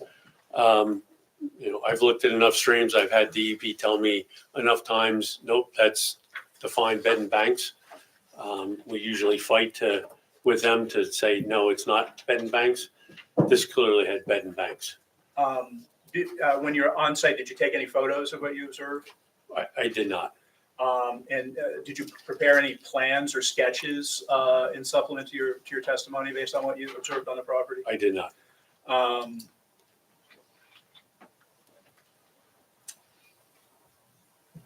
Did you inspect any off-site properties that might contribute to the stormwater management challenges or characteristics of this property? Anything beyond the four corners of the lot? Actually, that's a good point that I neglected. I did not go into anybody else's property. I did not go into your client's property. I looked at it from the property to the west. The owners of that property invited me on. Before the last meeting back on March 5th, you remember, it was a cold, rainy night. And I drove on Parsonage Hill Road. And as I approached the subject property, there was a huge puddle in Parsonage Hill Road, and there was clearly water flowing from the north side of Parsonage Hill Road, across Parsonage Hill Road, down and along that area. And presumably at that time it was dark. I wasn't going on to somebody's property that I wasn't invited to. That water was headed down towards Jefferson Avenue. So there is clearly, and this goes to the tributary area, there is water that comes across Parsonage Hill Road from properties to the north, which also was not accounted for in their existing conditions. They said anything in Parsonage Hill Road stays in Parsonage Hill Road. It's clear from my observations 2 weeks ago that was not the case. Now, they're not obligated to address quantity controls for off-site properties. They have to make sure that their systems can convey that flow through their site. They haven't addressed that because they said it doesn't come onto their property. And my observations show that it clearly crossed the road and entered their property. So I'm sorry, that was a long-winded response to your question. So when you were there, I know you mentioned that it was dark, but did you observe any, I know, and you think you mentioned in your letter that you did observe at least some areas where the curbing was broken or discontinued. Did Correct. you observe any existing curbing along that stretch of Parsonage Hill Road? Well, that night I really couldn't because it was underwater. But I have been out there at other points. I also, we rely a lot on Google Street View, and it was a fairly recent, I believe recent, but it confirmed what I had seen myself in that the curb along there, which is a bituminous curb, asphalt curb, is broken, and in some places does not provide, especially for larger storms, any ability to prevent water from flowing over onto the adjoining properties to the south. I'm sorry, Mr. Keller, I skipped over, let me just jump back to that water course in the Sure. southwest corner. I skipped one or two. Take your time. Is the area in the southwest, is that identified as a flood hazard area on the NJDEP flood indicator tool? I did not look at that. That is not necessarily dispositive of a determination that it is a flood hazard area. That has to be determined by the tributary area. Do you know if it was indicated as a flood hazard area on any FEMA mapping? It was not on FEMA. I looked on FEMA. But that, again, is not necessarily, all dispositive as to whether it is or is not. Now, in terms of the drainage area issue and what might influence the size and configuration of drainage areas, I have to believe that topography is one factor, right? It kind of goes without saying. What about I'm sorry, was there a verbal answer to that question? Oh. Yes, Okay, please. my answer was yes. I'm sorry. would there be any other like developed conditions that would also influence that? Like, for instance, curbing. Is that a correct assumption that outside curbing might influence the size or the configuration of a drainage area? It's possible. I mean, that, a curb could affect that. As I said, at least in Parsonage Hill Road, the curbing does not have an impact on that because it flows over the curb. In your experience, do municipalities often perform their own drainage area mapping?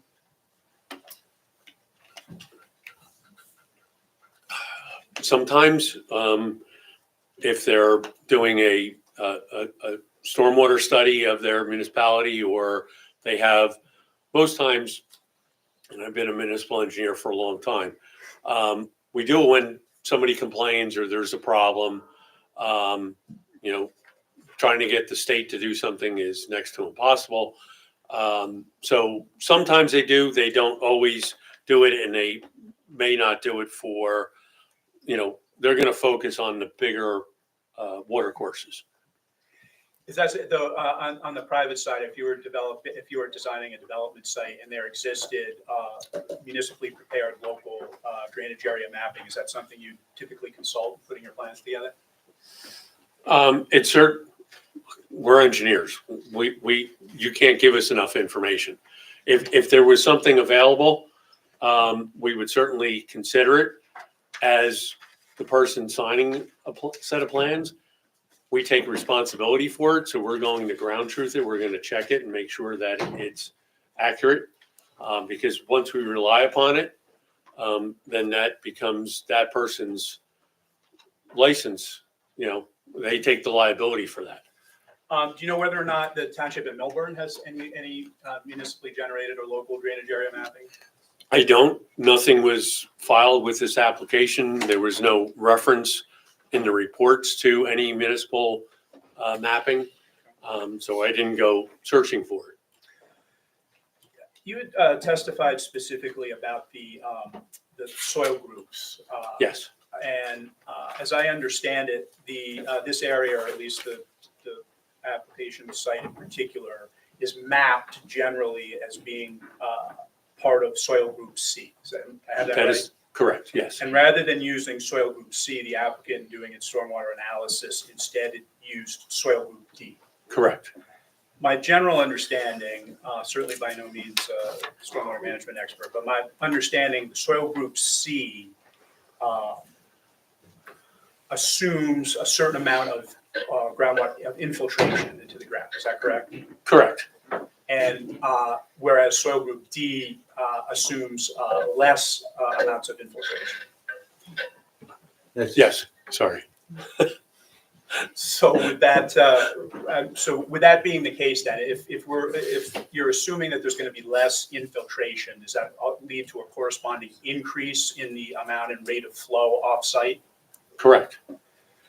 So with the applicant applying soil group D for purposes of doing a stormwater management design, wouldn't that then force the applicant to design for and manage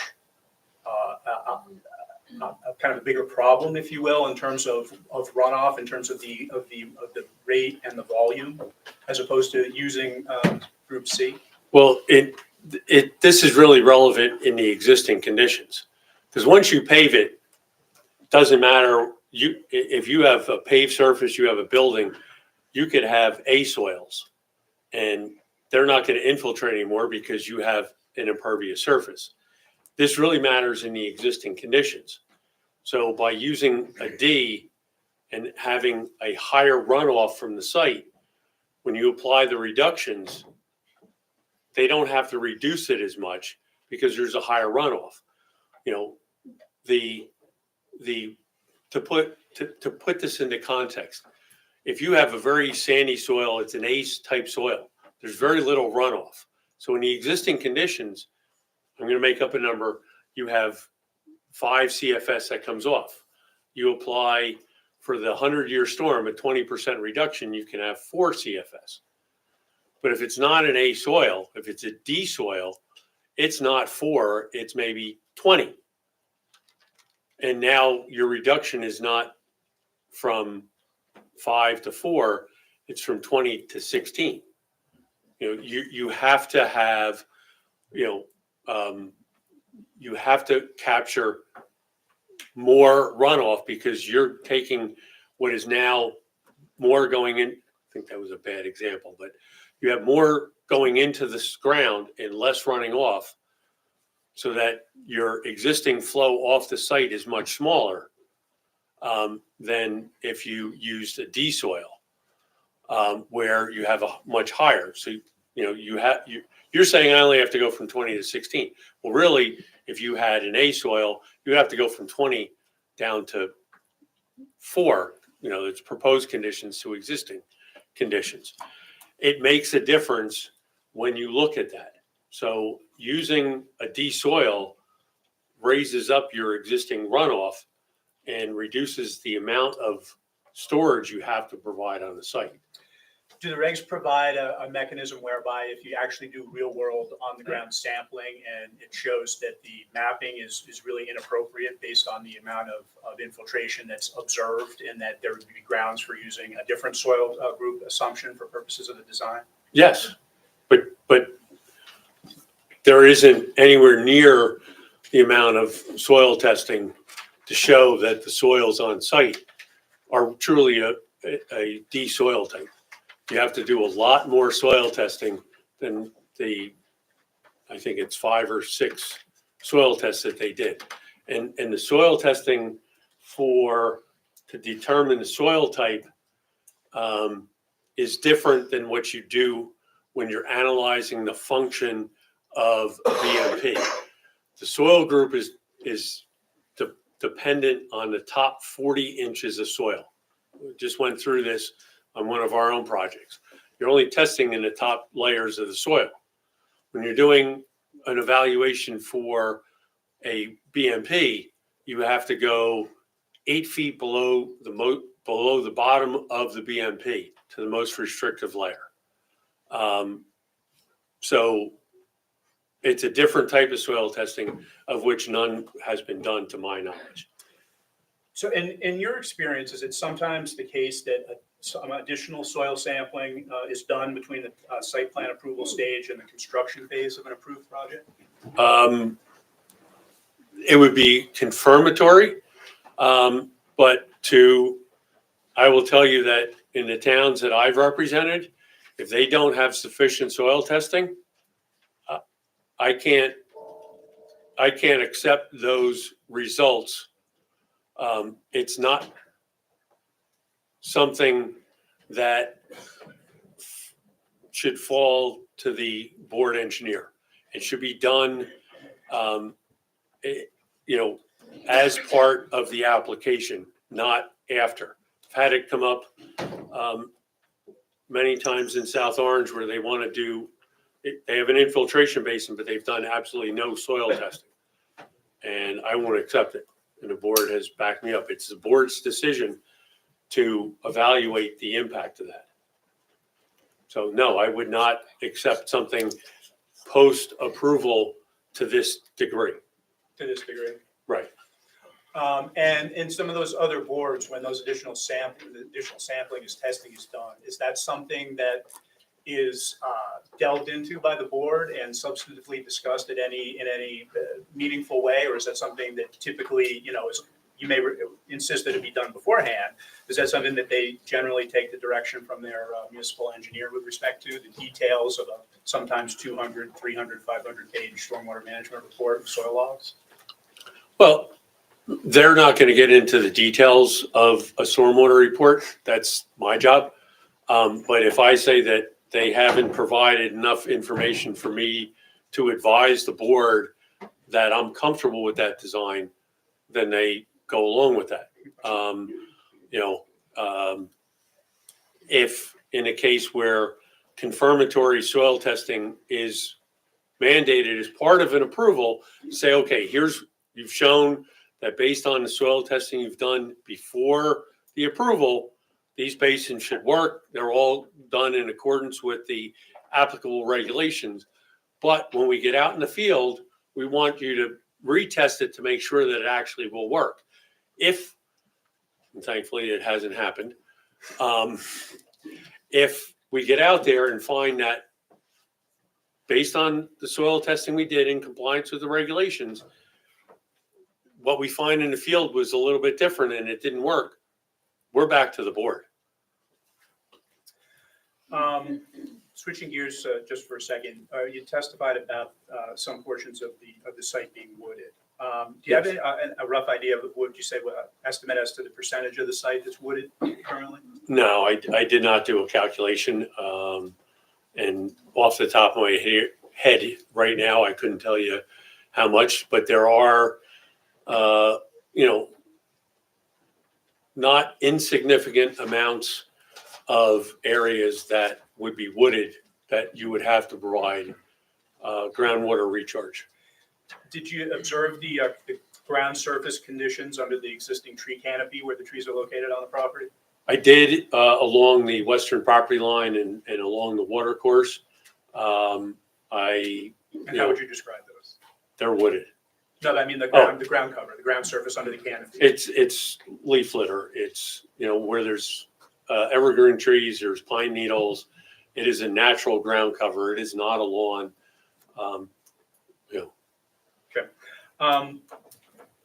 Does a stormwater management plan that complies with the NJDEP stormwater regs, does it have to include infiltration in every instance as a means of managing the stormwater runoff that's generated by the development? No.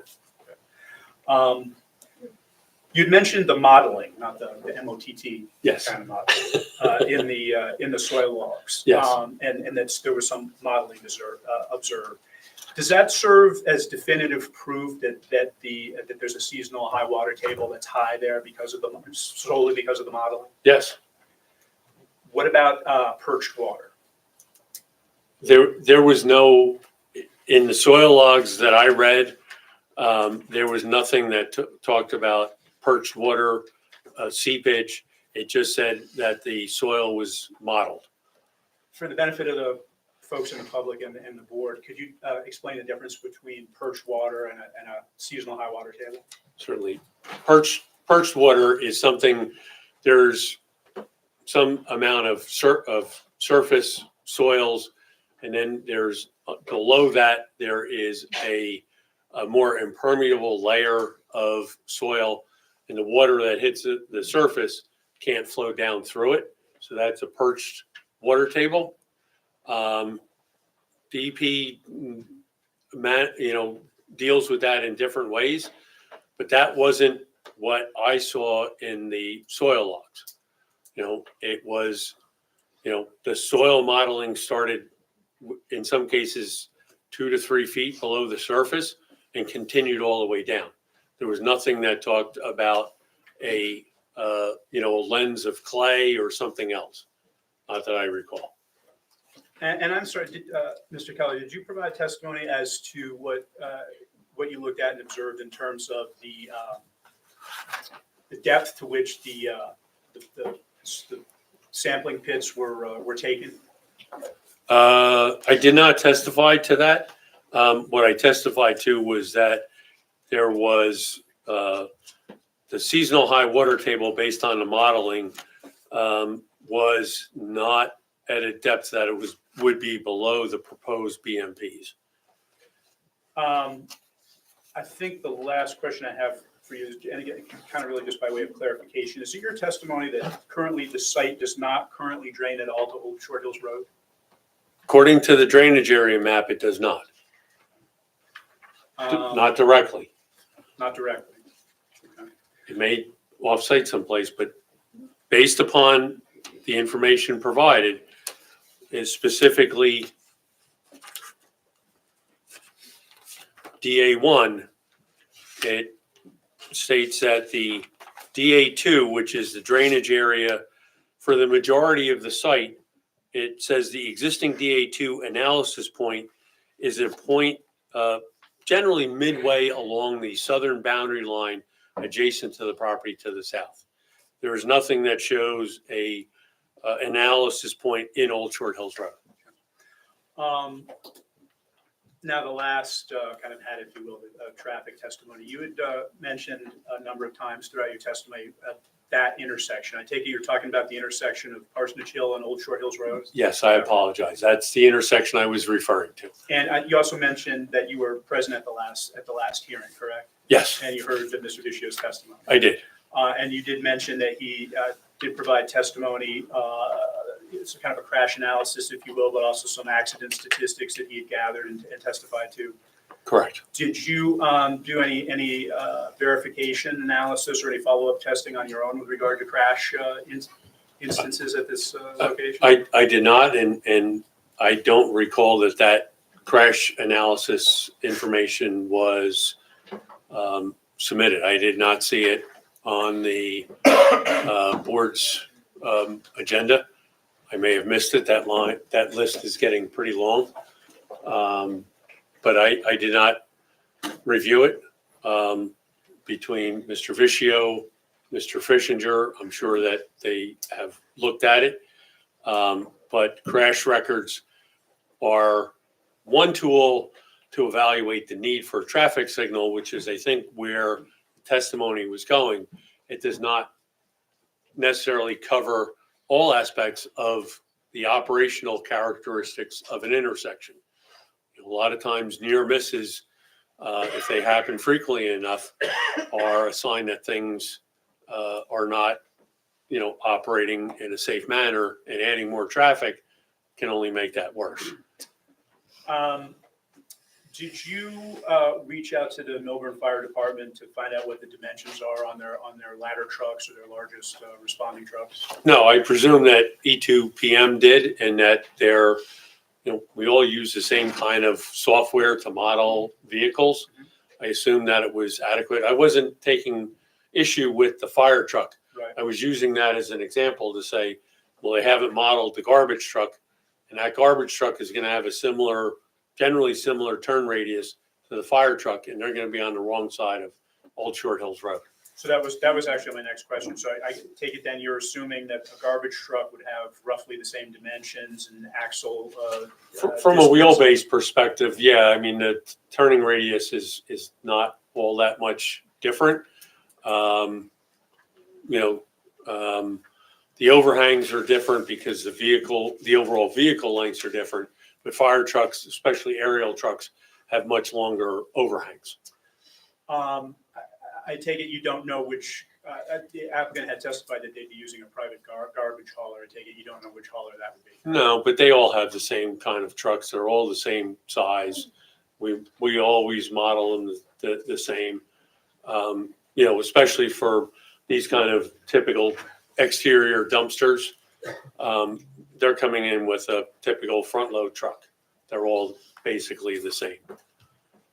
I don't have any more questions for Mr. Keller. Thank you, Mr. Lee. Mr. Fishinger, do you have any questions? Just a couple.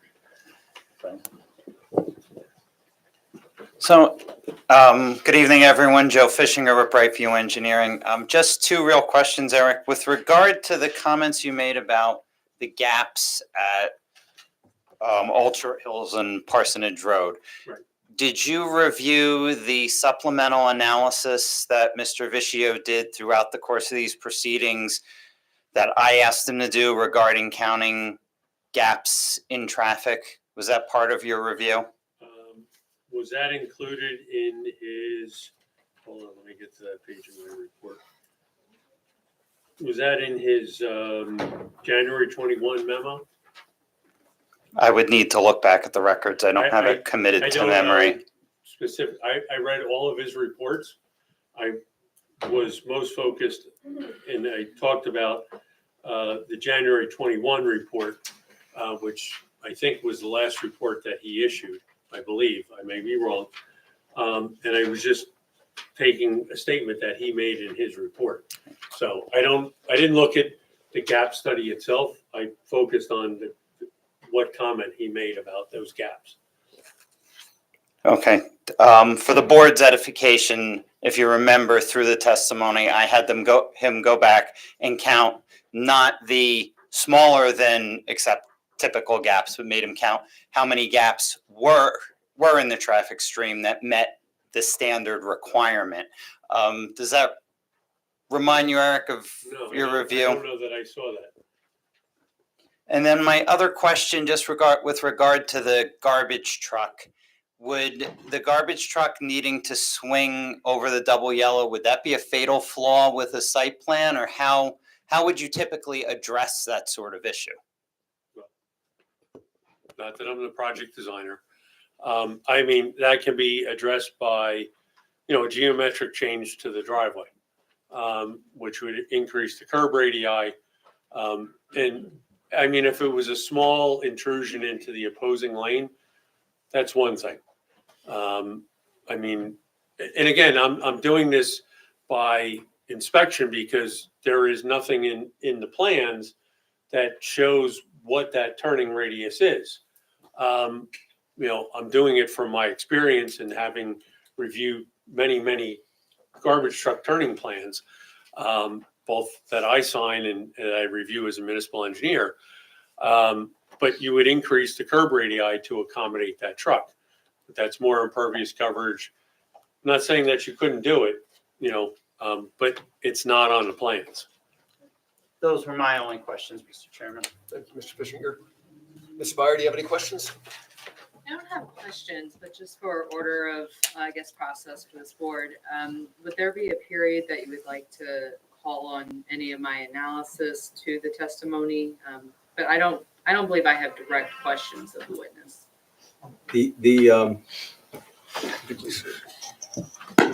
And certainly counsel for both applicant and objector are free to weigh in, as always.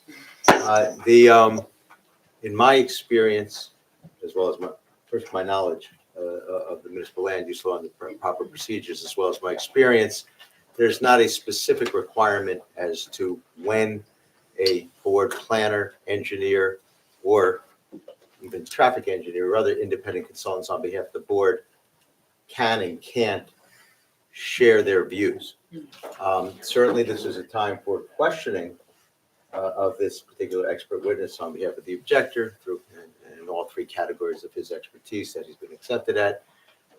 But as Mr. Fishinger just did in the context of his questioning, he made a point to the board and everyone as to context and reference to prior reports.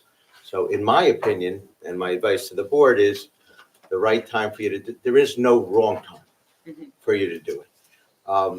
With that said, I go through my general triangulation process. Does either applicant's counsel or objector's counsel disagree with that? No. I do not. I got lucky again. So that's my advice to the board. And so in other words, there's no wrong time. You decide what. Okay, I think I could just maybe give some of my context from what I've heard tonight. It's less about questions, but just maybe some advice for the board to consider. Please. Okay, should I stand right there? Yes, yeah, make sure. Like, Just I'm gonna again, take I'm this opportunity to sit. Okay, thank you. Just as the board planner, I'm here for Graham. I just want to say I do agree with how it's being characterized by conditional use, that if you do deviate from a condition, it's considered a D3. So that's I think important context here. I think just to kind of hone in on the two conditions, because that's really the crux of the planning testimony as I heard it. You have a lot coverage conditional use that the witness claims is in violation. I think it's reasonable for the board, just in light of how close the coverage is per that exhibit. If you just kind of get very technical and mathematically do the math, the lot coverage here, it can't exceed 50,664. I'm sorry, can't exceed, not the number is? 50,664 square feet. That would be 35%. It's pretty clear that that's the conditional use. So it could be reasonable for the board to discuss if that detail, just to confirm, is in fact within that scope. Just given how close that is, just because that D3 is, there is that implication. You may want to ask the I'm sorry, applicant. if I could Yep. ask a question of Ms. Spire. Sure. Was there, subsequent to the plans that were submitted, was there evidence provided by the applicant that you and/or Mr.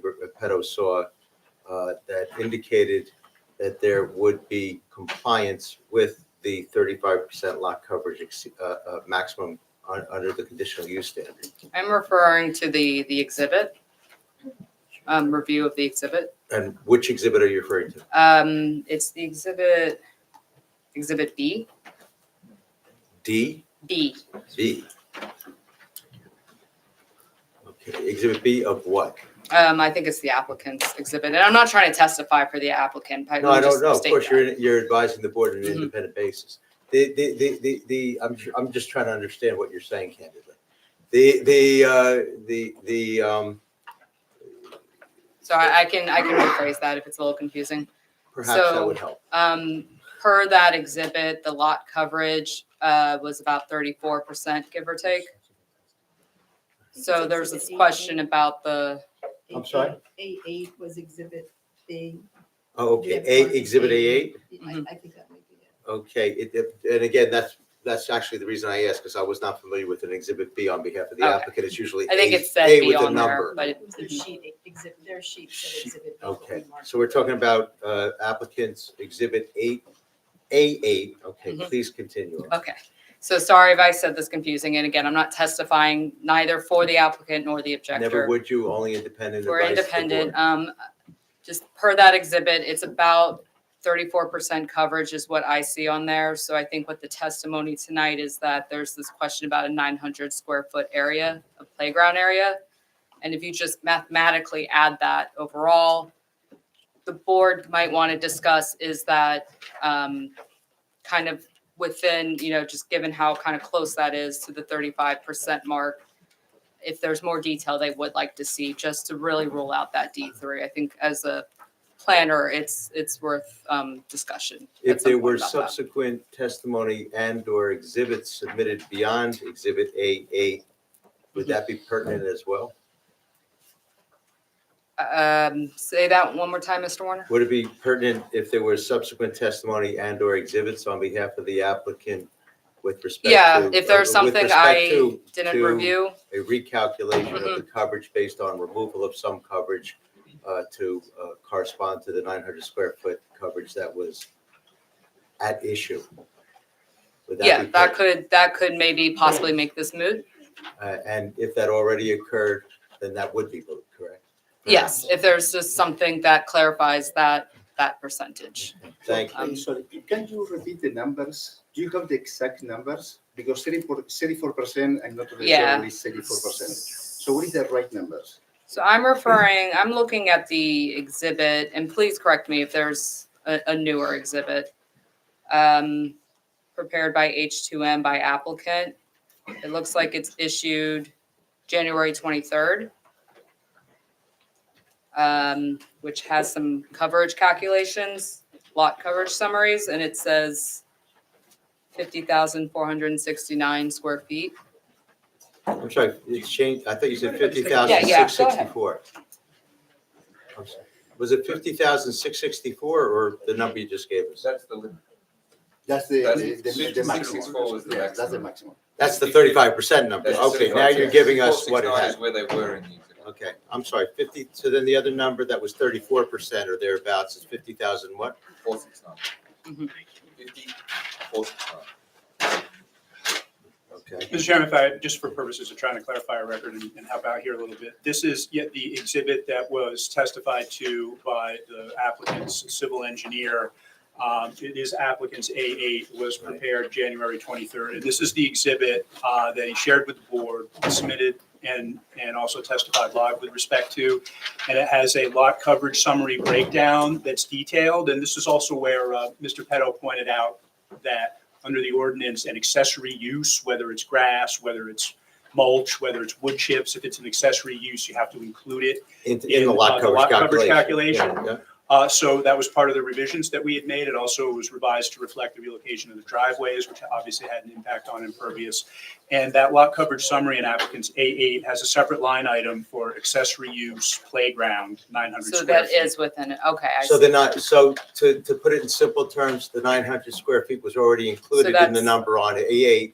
And therefore, if it's under 35%, that's inclusive of the playground being counted as lot coverage, i.e. impervious coverage, correct? So I'm glad I asked this. I'm sorry if it seems moot, but I think it's important because this is a very technical detail that leads to a D3 should there be a violation. Right. But let So- me ask you then, as an independent consultant, Yes. if it included if that included the playground in it and it's under 35%, then does it remain your conclusion, because it was Mr. Petto's conclusion, his report, that they are compliant with the lot coverage, and at least with respect to the lot coverage, it's not a violation of the conditional use condition standard, and therefore, at least with respect to lot coverage, the board has jurisdiction, correct? Right, so on this point for the lot coverage, relying on this data, if, based on the testimony and presuming this was prepared to a certain degree of certainty, then yes, this would comply with the 35%. is Okay, what so I'm- Mr. So it Petto, was as far as considered. your testimony is, your colleague, Mr. Petto, is still correct? Yes. Okay. So Thank you for that clarification. I don't mean to confuse the board. I'm trying to listen to new testimony and kind of follow along with exhibits, but that's what the coverage variance discussion covers. And then just for the other main part of the conditional use that I heard the objector talk about tonight was the buffer. So I think maybe this is where I might want the board attorney to maybe advise the board, where there isn't really a definition of buffer, nor is there a definition of buffer in the MLUL even in the Milburn ordinance. So I think that, interpreting what exactly that means, if it's just a setback. Because when I read what the sole condition is within the conditional use, it really just speaks to a narrow minimum 25 feet buffer to a residential zone. There is this ordinance I see about buffer ordinance, where it talks about, types of plants and fencing that would seem to be separate and apart from the conditional use, which is really just narrow to a 25-foot buffer. So I just want that clarified as to what the scope of the conditional use is, and that it's less about all the design items within the buffer ordinance and more about that one line item under conditional use, item J, which reads the minimum buffer is 25 feet to a residential use, Well, is how I if I interpret that. understood correctly, Mr. Petto opined in his report with respect to what buffer meant and whether it was a setback or something different that required a prohibition of items within a 25-foot wide expanse as opposed to simply being 25 foot away, like a setback. Are you taking it are you rendering an opinion one way or the other with respect to the opinion he has already rendered, or is your opinion the same? Is it different than No, his? it would be consistent. I'm just pointing out the definitions, and that's how we interpret it. But I'm pointing out in the objector's testimony that the testimony of the conditional use should be viewed limited to the 25-foot. As a setback as opposed to a requirement to have something within that 25-foot wide expanse? Is that what you're More saying? about that's the metric, and that there was discussion I heard about the buffer ordinance, and that's separate from the conditional use standard. Are you opining then, consistent with Mr. Petto, that buffer ordinance section is not applicable to this case? It's just a 25-foot distance? Or are you taking a different position? No, opinion than I'm Mr. in Petto? agreement with Mr. Petto. I'm just Okay. clarifying. Can I ask a question?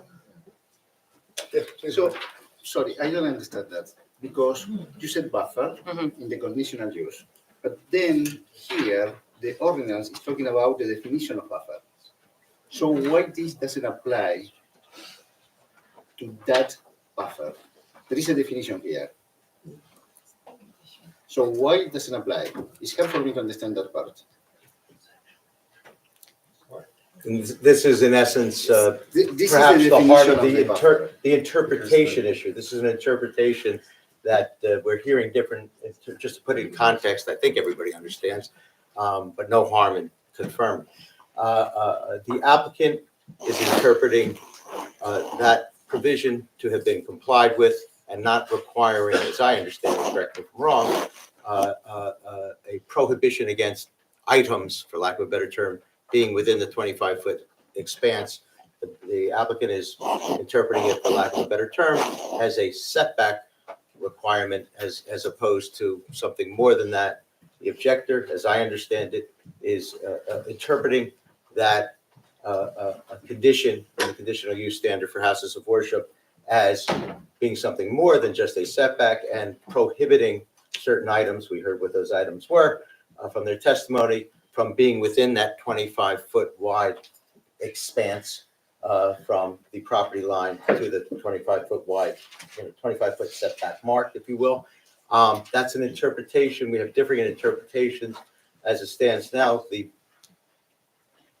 As I say, the board planner, perhaps the board planners, both have interpreted that ordinance, as I understand it, consistent with the way the applicant has interpreted it, and the board planners have put in their memo to us that, in their opinion, at least for the time being, we're the right board. The zoning board would be the wrong board because, in their opinion, those two conditions are satisfied by the applicant's proposal and impliedly all other conditions of a conditional use of a house of worship. So therefore, in their opinion, it is a conforming conditional use, which comes to the planning board, as opposed to a non-conforming conditional use, which goes to the zoning board as a D3 variance. That's their interpretations. We're hearing a different interpretation. We're hearing the same interpretation from the applicant, a different one from the objectors. It's important for everybody to follow. And we have not opined as a board yet what the interpretation is, other than we continue to hear the But I application do have a question. for the time. Can I ask a Absolutely. question? So, Absolutely. Well, it's the chair's decision, but of course. Chair, Well, before you, are you satisfied with your? No, but never mind. I think I might be able to help them. Hold on one second. So if you finish this thought, yep. So correct me, I'm gonna try to restate how I understand Mr. Peto's explanation that I think will help.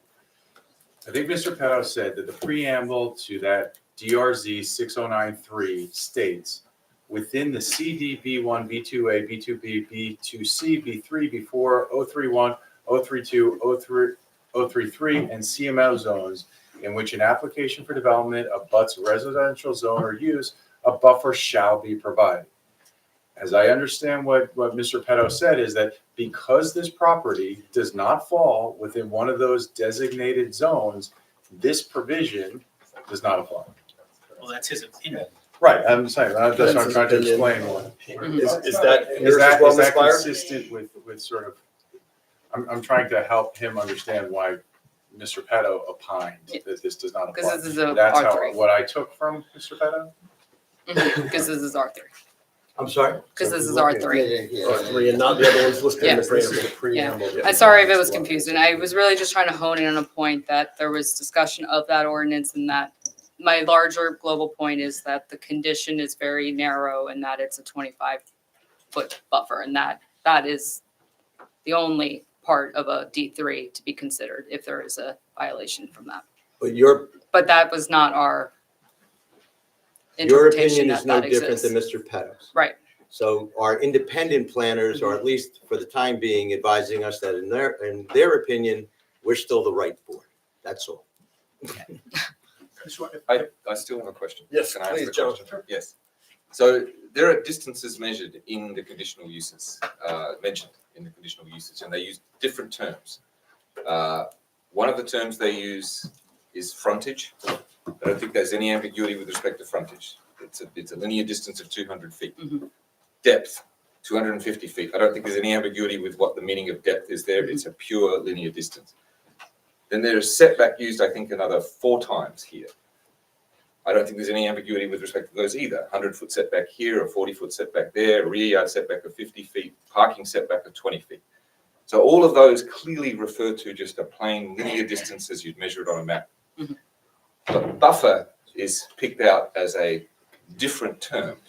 Buffer is a term of art elsewhere in this document, and I think it's a term of art in planning that means something a lot more than just a linear distance. And yet what we're hearing here from you and Graham Petto is that we should interpret that buffer as merely a linear distance and nothing else. And so my question is, if that was all we were supposed to interpret it as, why was it given a completely different name from setback or depth or something? I mean, setback would have been the obvious thing, and yet it was given a different name. So my question to you is that just an oversight, or do you think in this case that the buffer really does mean something a lot more like what the definition of buffer in the commercial section refers to? Right. So, the setback is usually to a principal structure, and a buffer might capture more than that. And so I guess in this case, you would have maybe like parking lots or things that are a little closer than the building structure to a property line. And so while we're interpreting it as that distance, it's different than a building setback, and that it's a little more global in capturing improvements is how But we're interpreting K it. refers specifically to a parking setback. See, so that's And it's what a I'm saying. lot, yeah. But buffer seems to mean what it means in the rest of the ordinances. It means something much more major and significant. I shouldn't be arguing. And no, I'm no, sorry. no, it's Do you a agree with good me? point, and it's a bigger point, I think, maybe beyond the That's even scope. better than arguing. That's triangulating. Sometimes you have master plan re-exams that will look into things like that if there's interpretations and try to close those gaps. But right now, I think you have what is just before you, which is definitions and the ordinances and how it's being And maybe interpreted. to put a contextual point on it, we're still hearing all these issues. The board has not made a determination, any determinations yet, notwithstanding what the applicant's interpretations are, what the objector's interpretations are, and what the independent professionals' interpretations are. The board has yet to render a determination as to its interpretation, albeit the board is continuing to hear the case. And under governing law, the board can continue to hear the case, and the board ultimately will make such a determination in the context of its final determination, if not sooner. Can I keep going on this? Please, Jorge. No, because I understand what he said, and I totally agree with that, but, Mr. Petto said. well, yes, sorry, yes. So, but there is also, I understand the code sometimes is confusing Mhm. everywhere, not just here, everywhere. So that helps me trying to understand this. So the DRC 516.2, when we are talking about off-street parking, they also talk about buffers, 516.3 buffers. And it says that every parking lot shall be buffered from any street, existing residential use, blah, blah, blah, based on the previous section, the one that you were referring to, 609.3 buffers. So this chapter here doesn't say that whatever is a parking doesn't have to be within this zone will apply the buffer definition? I might have to look at this code a little closer. I don't want to speak off the cusp. But from what it sounds like, that's not part of the conditional use section. It says a parking, off-street parking, whatever is a off-street parking, conditional use, whatever use. I just need clarification so we understand where we are on this. I'm happy to look at the code. Yeah, maybe the most prudent thing for the board, for the independent planner on behalf of the board, or both of them, is, and I suspect they're doing this, but why assume, why not confirm, that you are continually listening to the arguments made by all parties with respect to the interpretation, listening to the questions of the board members and members of the public and council, and continuously evaluating and reevaluating your professional opinions, and probably in all senses, but certainly I think it would be prudent to continue to view the interpretation issue. That is a fundamental issue, one might argue a predicate issue even, because it can relate to jurisdiction. Continue to look at it. We know what their opinion is thus far to us as our independent advisors on planning. I think it'd be prudent for them to continue to look at it, and maybe it'll stay the same, maybe it won't. We'll find out. In the meantime, you'll continue to hear from all parties. If I may? Please, Mr. Levine.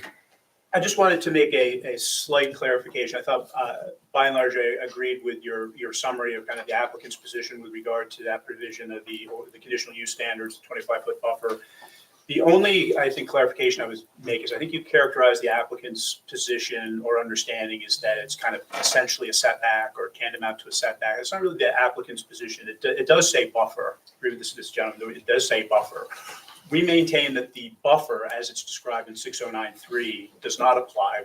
For this largely the same reasons that have been expressed by Mr. Petto and our reading and understanding and interpretation of the ordinance, that those buffer standards that have to do with pulling the fence back 5 feet and staggered double rows and only evergreen, and that does not apply, that it's not a conditional use standard. The conditional use standards have to be specific to the conditional use and clear enough to provide the developer with guidance as to what's required and how to comply with it. And we believe that our plans as shown, together with our compliance with all the other conditional use standards, the 100-foot setbacks, the large lot size, and everything else, taking all of that into account, that what we're showing on our plans complies with the conditional use standard as it's been written in the ordinance as a 25-foot buffer, provided, and the objector's witness took issue with this, provided that that portion of the existing sand filter that's currently closer than 25 feet to the western property line be removed. It's true we haven't submitted revised plans yet, but I don't know that that's going to be subject to debate or much interpretation. It's a physical structure. It will be shown on a dimensioned plan. It will either be closer to. In simple terms, is the applicant saying you're going to keep it out of the 25-foot Well, we've said that. setback buffer, et cetera, whatever you want to call it? Yes. Is there going to be anything within the 25-foot setback buffer or whatever you want to call it? Other than landscape, I don't think so. Certainly not parking, certainly not any other physical improvements that are associated with the conditional use. So The then you may existing fence also, that's already there, which, by the way, is also required under 609.3 and doesn't make it not a buffer. In fact, it affirmatively requires a fence. Not that that applies here, but just for purposes of. so for clarification, are you arguing even if it is applicable, you're satisfying it by not having anything? No, I don't within- even want to suggest that 6093 is applicable. You're saying it's not Firmly applicable? believe that it's not. Okay. But you're also My only saying point you're is that- removing the sand filter from it anyway. Correct, and it seems as though there was an effort to be made to make an issue of the fact that we haven't submitted some sort of revised plan showing that. I mean, it's either going to be in the 25 or not. I mean, it's not going to be hard to figure out. We agreed as a condition that we would remove that sand filter and submit revised plans if this application were approved as part of resolution compliance, showing that yes, that sand filter's been removed. You're saying you would do this notwithstanding the fact that it's your argument that it's not applicable. Correct. Okay.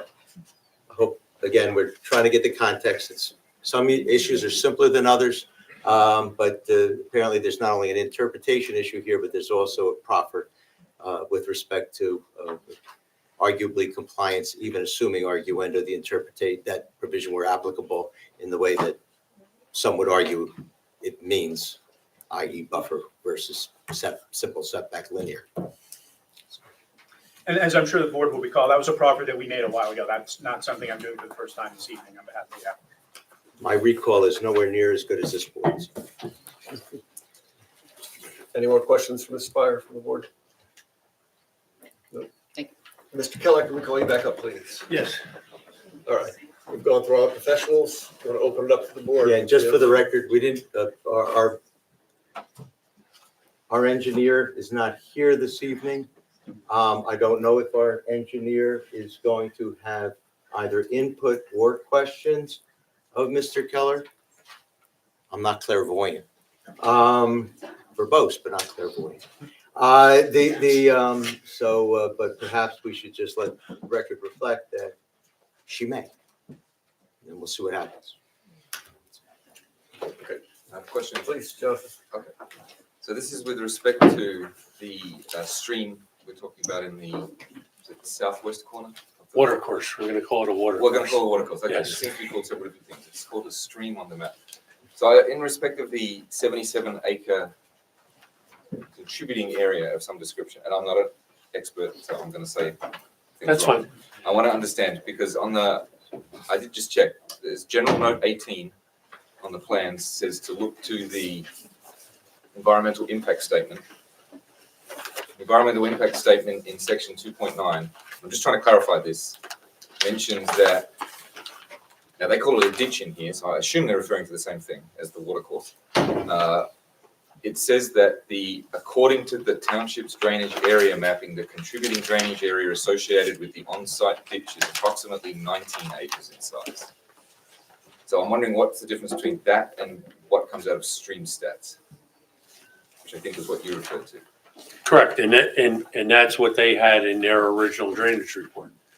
So, ultimately, the arbiter of that decision is the DEP. We can all sit here and opine upon what it is. I guess where's the difference? What does stream stats do that the map doesn't do, vice versa? That's just my question. Without knowing what the township's drainage area maps are based upon, stream stats are looking at generalized topography. So Okay. I did not look at the township's drainage area maps.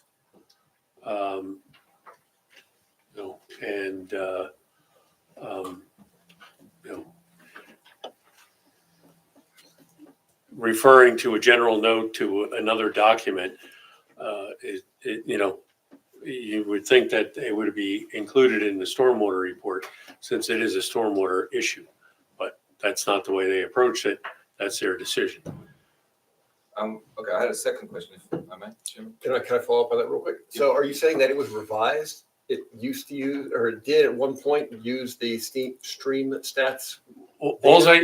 Mr. Chairman, all I know is that in the second edition of the report that was issued in January of this year, that information was not contained within the appendix. There was no explanation as to why it was removed, and any discussion of the area not being, regulated under the flood hazard portion of the flood hazard rules. So it did change though. apparently so, but it was not to my knowledge. I relied upon our own analysis and what was in the original report. Our focus when we reviewed the second report was really on their stormwater design. Assume that, unless I did not take the old report, I did take the old report and compare the text to the new one to understand what was different. There was no mention of that water course and the fact that the appendices were, changed. They did not highlight that. Astute board members. Well, this is the environmental impact statement too, which I guess is different. There's a separate stormwater statement. Is that correct? Yeah, there is a document called Stormwater Management Report. Right, and that's by the same company though, right? It's with the C2PM. Yes, Okay. I did not read the EIS, because that was not part of our charge in reviewing this application. We looked at the plans, stormwater report, the traffic report. When you have a stormwater report, typically the EIS does not, talk about stormwater, because that's what the stormwater reports were. I'm sorry, you say you're charged. Who charged you? Well, What to do? I was retained by Sustainable Development for Millburn Township. That is my client. So they did not through charge through you? Connell Foley. So they and/or their council did not charge you to look at the EIS? It was not part, we focused on the stormwater, the conditional use standards, those critical, what we felt were critical items that related to the intensity of this development on the surrounding properties. So they didn't, it's not what they charged you or not, but you made that determination not to look at the EIS? Correct. Okay, I understand. I'm sorry thank you for the clarification. Second question. This is more on a curiosity question, so I don't know how relevant it is. It's just, I'm just curious why mottling indicates seasonal high water table. Modeling occurs when water comes up and goes through different soil layers. You know, it's an accepted geotechnical parameter to,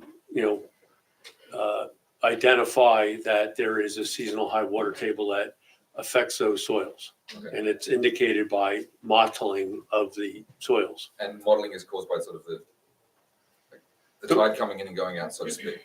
Yes, the water rising and falling through the Right. soil layers. Yes. Thank you. I have a question follow-up with that one actually as well. Sure. Back to the brick system and any of the underground piping. I can't recall, is all the piping completely enclosed piping or is it perforated? And if it isn't perforated, is it going to be completely sealed so you wouldn't have any leakage either in or out? Would it still perform? Very good question, Mr. Chairman. Two different things.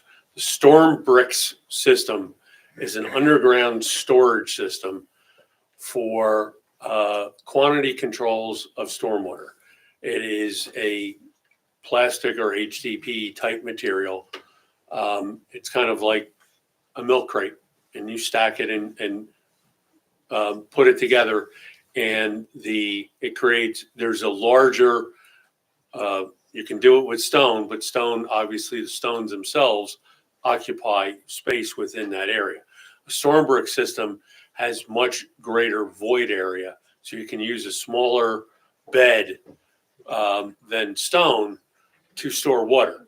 In this case, and I'll get to the pipes, the storm brick system, which is intended to store water, is below the water table based upon their soil testing.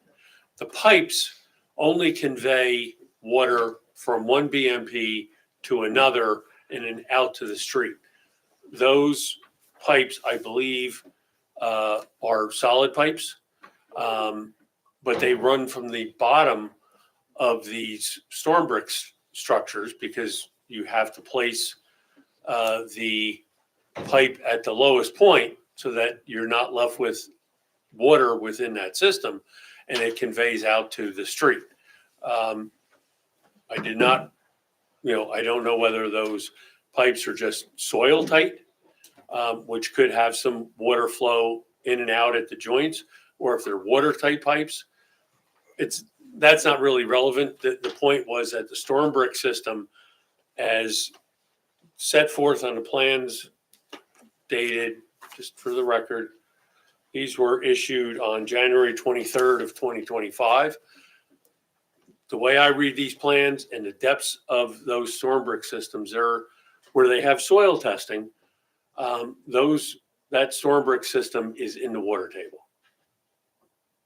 So, quick question, just for clarification for lay people, is your contention that the storm brick system as currently presented, due to the water table, is not going to take on and retain the water that it's supposed to retain? It So doesn't. It's completely ineffective is what you're saying? I wouldn't necessarily completely, but it is not going to be effective. That volume of, when you look at the plans,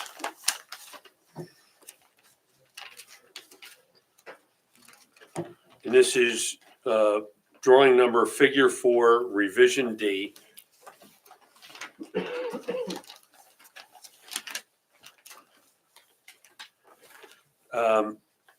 It says proposed porous pavement with under drains.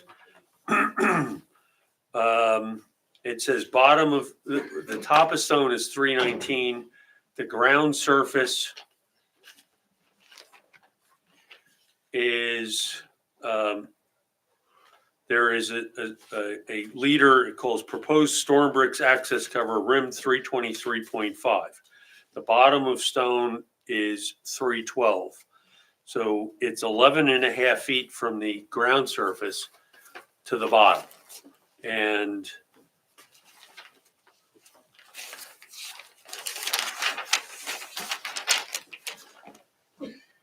test hole number 5 was located in the northern portion of that western porous pavement area with the storm brick system. And based on the modeling, the seasonal high water table is at elevation 318. The bottom of the stone is at 312. The lower 6 feet of that system would be underwater when the seasonal high water table is present. And that is inconsistent and at odds with the stormwater regulations, where the seasonal high water table has to be at least 1 foot, depending on the type of system, 2 feet below the bottom of the system. It's not. So in that case, making it deeper wouldn't solve the problem. Would they have to make it larger? It has to be shallower. It has to be above. But the ground surface, the northern portion of that access cover is at 323 and a half. That whole northern area is at 323 and a half. And then it drops a little bit to the middle section of that western area to 323. There's one access cover here that doesn't have an elevation. And then there's an access cover in the very southern portion of that area that has a rim elevation of 321.5. And there was a test hole number 4 was done there. The seasonal high water table in that area is also at 318.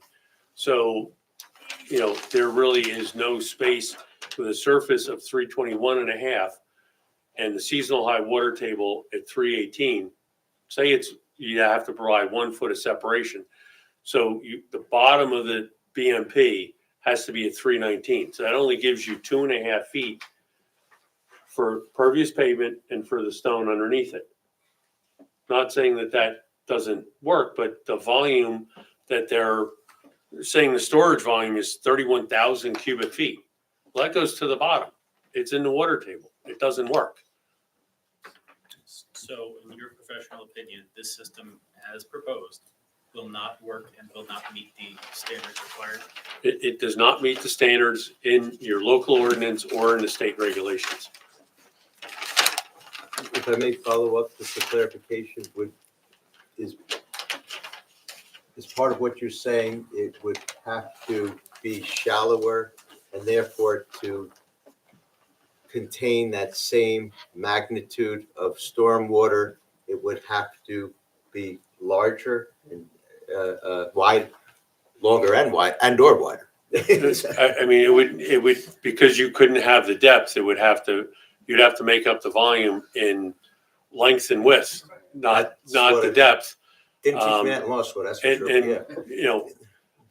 I'm not the designer. I'm here to, in a sense, review the application and look at, what I would do if I was a municipal engineer or if I was the board engineer, is to identify the deficiencies in the design. Would you suggest as a municipal engineer what they might have to do to remedy what you perceive to be a deficiency or maybe even a violation? And would one of those things that you might propose, if you were to do so, be to elongate and or my role, make it wider? my role as the board engineer is to identify the issues.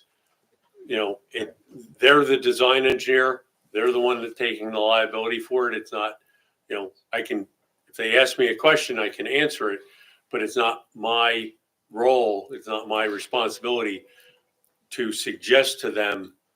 I have suggested in more general terms, this doesn't work, or maybe you want to look at this type of use, but the specifics of, is it this wide, that long, that's their decision as the design professional. If you were the municipal attorney, No, I If you were wouldn't be the municipal engineer- attorney. No, thank you. I don't blame you. If you were the municipal engineer, but being the board attorney now, if you were the municipal engineer and they asked you for a recommendation, would one recommendation perhaps be to make it longer and or wider in connection with making it shallower? I've learned after 38 years of being a licensed professional that it's better to say, you're the one who's got to put their name to it. I'm not going to tell you what you should do. I'm going to tell you that this design does not work. I understand the answer. Thank you.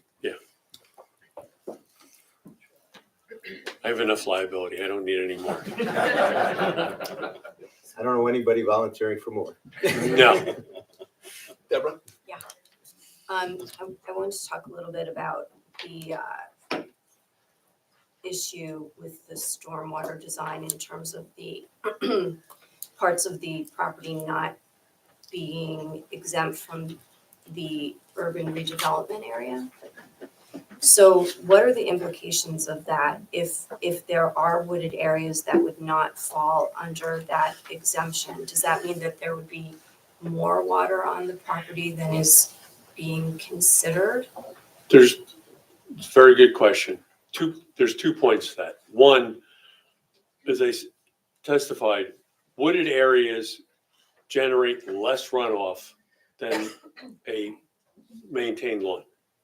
So there would be less runoff because more water is captured and held because of the ground surface than if it was lawn.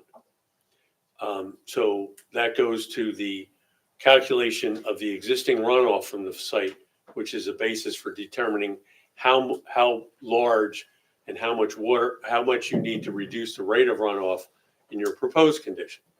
The second component goes to the requirement to provide groundwater recharge. So the rules are very clear that areas that are not previously developed in a metropolitan planning area, PA1, which is what Milburn is in, you have to provide groundwater recharge. You have to do a groundwater recharge spreadsheet. There's a handy dandy little Excel spreadsheet that you calculate the existing coverage, and that would only apply to the wooded area because the rest of it is exempt. And you would have to do it for that and look and make sure that you comply under the proposed conditions, whatever you may change that is in an area that is a defined wooded area, not previous, or let me put it this way. What is defined as not previously developed. And that's a very clear term in the DEP's stormwater guidance documents. And you have to do an existing conditions and a proposed conditions and address the difference in the amount of water that seeps into the soil. So based upon existing ground cover and proposed ground cover, they've not done that. They have not provided those calculations in their analysis. So there's 2 components. One goes to quantity and the other is specifically related to groundwater recharge.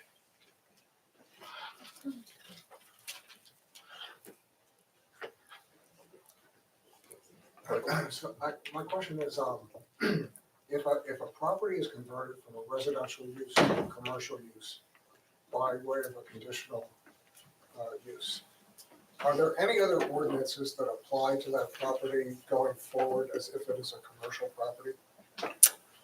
Well, the conditional use standards set forth basic parameters of really which board do you go to.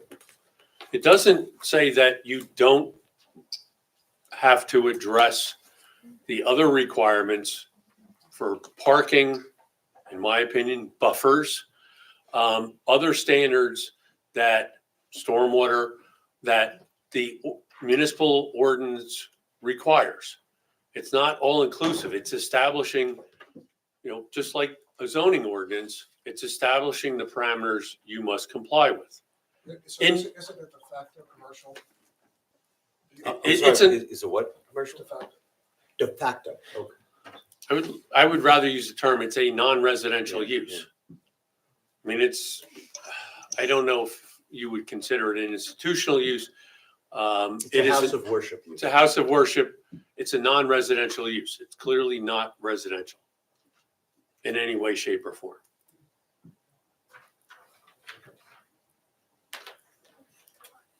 Allison? Yeah, just for clarification, do any of the ordinances, parking ordinance and DRZ 606.2 and the one you referenced, do any of them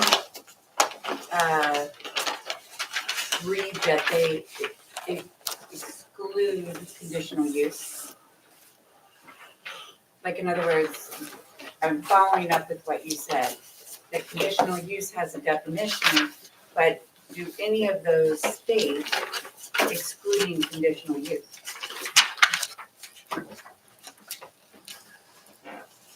So, Ms. Canfield, I just want to, you said 606.2. I'm talking about the buffer area, so 606.2, I'm sorry.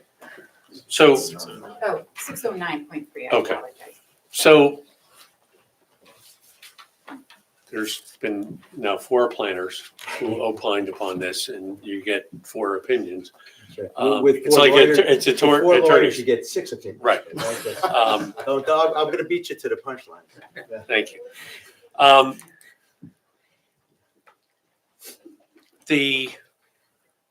In 606.2, it states that you must provide a buffer of 25 feet. I went on the municipal website to the code, to this code, and searched for the word buffer. Came up in 2 places. Here in the conditional use standard and in section 609.3. And the heading, as I said, is just buffers. And my interpretation, it's up to you to how you want to weigh it, is yes, it says that in these commercial zones and these business zones, you need to provide a buffer. Doesn't say that these buffer requirements don't apply in a conditional use as part of the conditional use. It's the only 2 places in your code where it talks about buffers. A logical connection is that in the and I note that the buffer ordinance came after the conditional use standard for houses of worship when it was first adopted. So it wasn't like the house of worship got added afterwards. It was before. So I think it applies. My opinion for what that's, you want to take it for your consideration. Thank you. You're welcome. Anybody else on board? Actually, Mr. Chairman, I might have a question or two. Sure, please. If afforded an opportunity. I know I've asked a few already. For clarification purposes, I'll try to keep them simply to that. You mentioned, you addressed the garbage truck wheelbase and the Turning radius. Turning radius, thank you. And the fact that it might cross over into the opposite lane, et cetera. What, on an SU-30, the 30 is for the wheelbase, right? Or no? Thinking about it, I think the 30 is the overall length of the vehicle. That's correct. That's right. SU-50, that's right. Because the I WB50, thought which you is said a the tractor opposite trailer, earlier, but you're is right. the wheelbase. I think the SU-30, I think it's the overall length of the vehicle. And okay, so then in that case, The wheelbase is very similar to the wheelbase on a fire truck. I understand and your testimony said that would be consistent for most, if not all, quote unquote, your typical private garbage trucks. Is that- Private trucks, public trucks, public trucks usually are rear load. Commercial trucks, private haulers generally are front loads, because with dumpsters, they hook them with the forks and dump them in over the top. The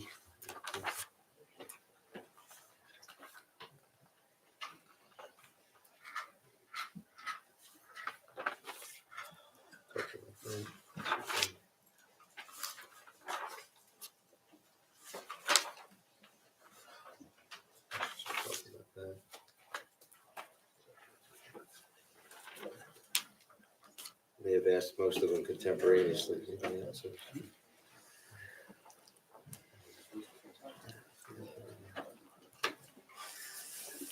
Here's one just sort of general question I have, because there were, in broad strokes, there were numerous, I shouldn't say numerous, there were more than one, multiple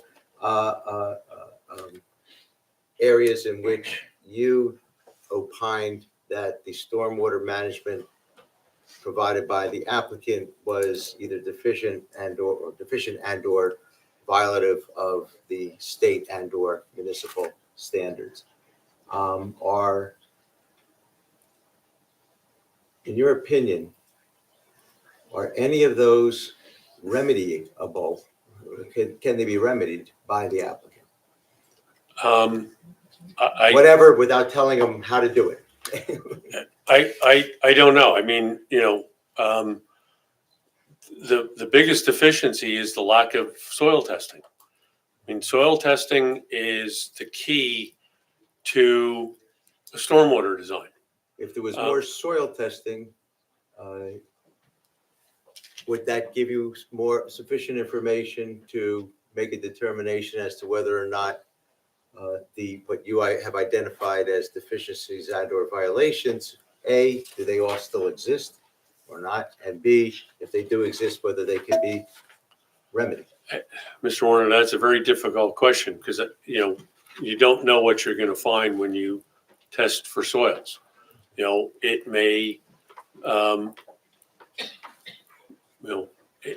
soil testing has become an iterative approach, but at this point, they haven't even tested enough to ensure that their designs are compliant with what they have in the plans. Based on what they have shown, where they have done soil testing, the design that they presented is not compliant with the regulations. With respect to what they have shown that you've seen, that you've identified that in your opinion are deficiencies and or violations, are any of them able to be remedied in your opinion? I don't know. There's not enough information, and this is really, what I would say as a board engineer, and I wouldn't say it as the development engineer, because I wouldn't present a case where I haven't done enough soil testing.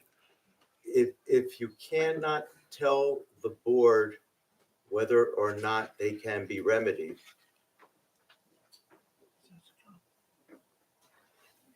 can you explain how it is you can determine that the plan is not feasible? Well, I'm not saying that they couldn't develop a plan that would provide a compliant stormwater design. I don't know if they could provide a compliant stormwater design and build what they're proposing to build. There are many mechanisms, many options for stormwater management facilities to comply with the regulations. There are a lot of areas that have less than desirable soils, and it requires, in some cases, much more creative designs.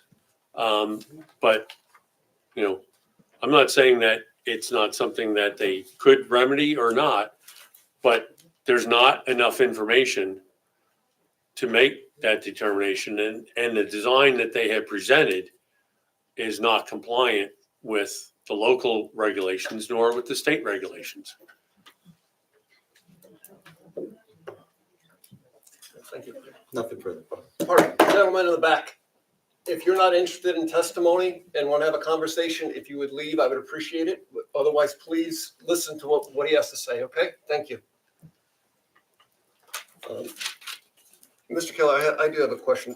With all these things that you had brought up, the flood zone, soil testing, groundwater recharge, when are those usually handled? Is that during the planning board hearing, or is that after with the DEP?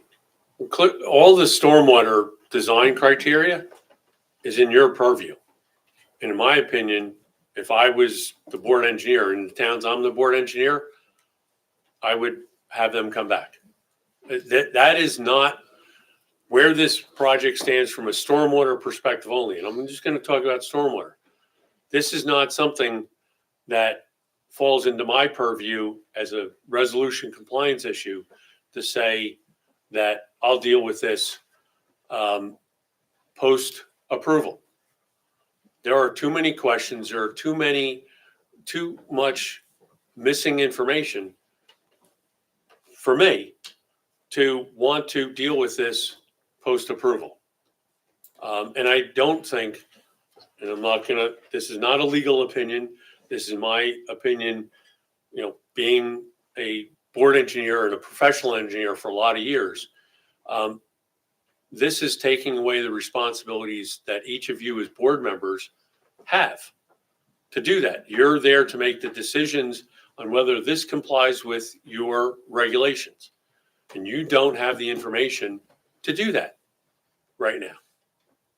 That's not our job. Our job as engineers is as board engineers, is to provide you with technical advice and saying, yep, we can work these specific technical details that would bore you to tears and put you to sleep. We can deal with those post-approval. This is far from that. If I may, Mr. Chairman? If I may, just for purposes of our record, that's Mr. Keller's testimony and his opinion. He's made that clear. This board has heard from its own independent. I was actually engineer going to get to who's that, Mr. submitted Levine. multiple reports on this, and who does not share that opinion. The board's aware of, if I may, Mr. Chairman, the board's aware of what it's seen. The board's aware of what it got. The board is aware of what it's heard. And the board will continue to be aware of what it gets, what it sees, and what it hears, in my opinion, as a board attorney and this board's attorney. But if I may, Mr. Chairman, because you might have provided me a segue. Mr. Keller, the board has received a report, or more than one report, from its board engineer. Are you indirectly or directly critiquing any or all of that report, or those reports? I've read Ms. Callahan's report. I'm not critiquing hers. I'm providing you with my opinion as a professional engineer, both from a municipal point of view and from a designer's point of view, that, what I review, what I design, what I get approved, in my experience, she's rendered her opinion.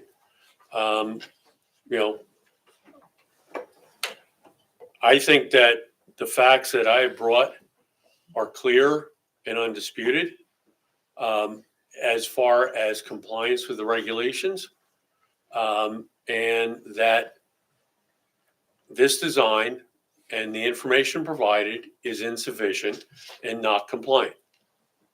That's my opinion. Mr. Chair, if I just may, by way of clarification, we've reserved the right for rebuttal. It's premature at this point to claim that Mr. Keller's claims with regard to noncompliance are undisputed. Absolutely. And certainly the board recognized previously your explicit reservation of rights, which is implicit anyway. You have that right. Like I don't know if any other board members or board professionals have any more before we see if there's any members of the public. I don't know if any members of the public wish to question Mr. Keller, but I there's have only a question. one way to find out. I have a process question. I would really like to hear, I know Ms. Callahan is not here tonight. I would be very interested in hearing her reaction to this testimony, because I'm sure you didn't discuss that with her. I would like to know her opinion. She provided her report. You produced facts that she may or may not have been aware of or may not agree with. I, for one, would like to hear her view at the next meeting. Not that you need me to tell you that I think that's a reasonable request, but I think that's a reasonable request. Also, I'd like to add, before we have public statements on that, we need to hear both sides of Mrs. Callahan's response. It's only fair, I think, we don't ask. Right. And just for process, just to be clear for everybody, we wouldn't be going to public statements next, as you know, what public questions though, certainly. Is it the board's preference to hear from Ms. Callahan before we go to public questions, or to go to public questions and then we'll hear from Mrs. Callahan when we hear from Mrs. Callahan? I'd like to make a suggestion. We went through this before with other professionals, and we asked the same questions over and over again. And then we have to ask again when Ms. Callahan, then the public has to come up. To streamline this just a little, I would like to wait for Mrs. Callahan. I think that makes sense. And I'd be remiss if I didn't note that we're probably getting close to the end of this evening anyway.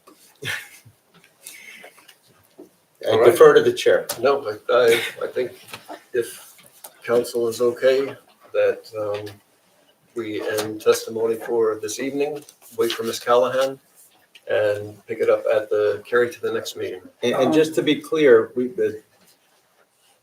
your three witnesses have at least completed their direct examination, Ms. Dory. We are still in the process of questioning all three of them. For the record, that's the three who are all in one person, Mr. Keller. But that's the discretion of the chair. Mr. Levine, did you? I just want to make sure I'm understanding the plan for the remainder of this evening.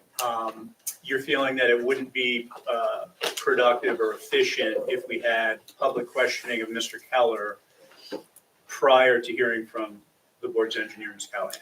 So I would actually like to hear your rebuttal as well. Hopefully, maybe Mr. Fronte can come back and give the rebuttal. Maybe not you, so. Well, and then procedurally, that wouldn't be until after all objectors and members of the public complete their presentations, we'll call them. And then there would be an opportunity for rebuttal with the witnesses at that point by applicants. As opposed to piecemeal rebuttal, that would be tremendously inefficient. Correct. Thank you. But also, correct me if I'm wrong, I apologize, because every night's a different night, a different municipality for me. We stop at 10:30 normally, or 11? We used to. Oh, that's right, I'm sorry. Until this application, for years and years, it was 10:30. But I may have think we could unwittingly spend picked that as spend scare. the next 15 minutes arguing about whether we Yeah. should continue. Yeah. And then it'll be, 15 minutes left. Yeah. Or we can say, you know what, it's late enough for tonight, let's adjourn, and we'll pick this back up where we left off. I would like some of this, a little bit more clarity on all these questions that were brought up tonight, whether it's through Martha or through Mr. Ferrante, because. Well, yeah, it can't be Mr. Ferrante at this point, but I think what we're hearing, if I may, Mr. Chairman, is that the board, perhaps even unanimously, is of the opinion that they would like to hear Ms. Callahan have an opportunity to question Mr. Keller, which she doesn't right now. She may have input as well. Certainly the questions, no doubt, will provide input and inform the board and everyone, perhaps, I hope, more. But she may actually have more input than just informing by way of questioning. And certainly members of the public will be questioning, should they so desire, Mr. Keller. So maybe that is the most prudent way, and more importantly, that is the way that I think the board has perhaps unanimously proposed proceeding, and it's the discretion of the chair to move forward. Do you have a strenuous objection to that? And if so, what is it? I don't have a strenuous objection, but what I guess would like to reiterate and maybe heightens the need for, if we could, a serious consideration of the ability to have a second meeting by way of a special meeting at some point in April. And I think, again, that's a reasonable request, and perhaps even all the more reasonable now. So certainly, my understanding is the board will endeavor to accommodate that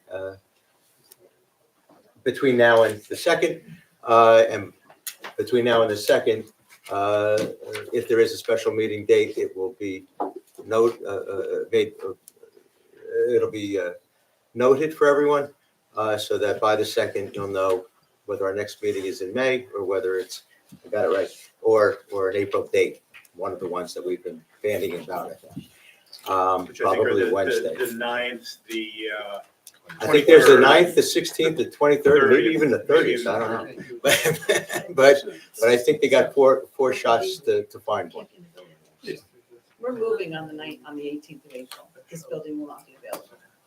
So, That's something I would hope. So it's we either the have a 9th solution to. or the or that's it. 16th, or it's somewhere Well, the else 16th, I believe, is on the is 20th. spring break. Passover. Passover. Spring break and everything else, no one. So, yeah, but Mr. Chairman, if- The venue may change, but We can't have a Board of Education until the last week of April. So if anything, April 30th.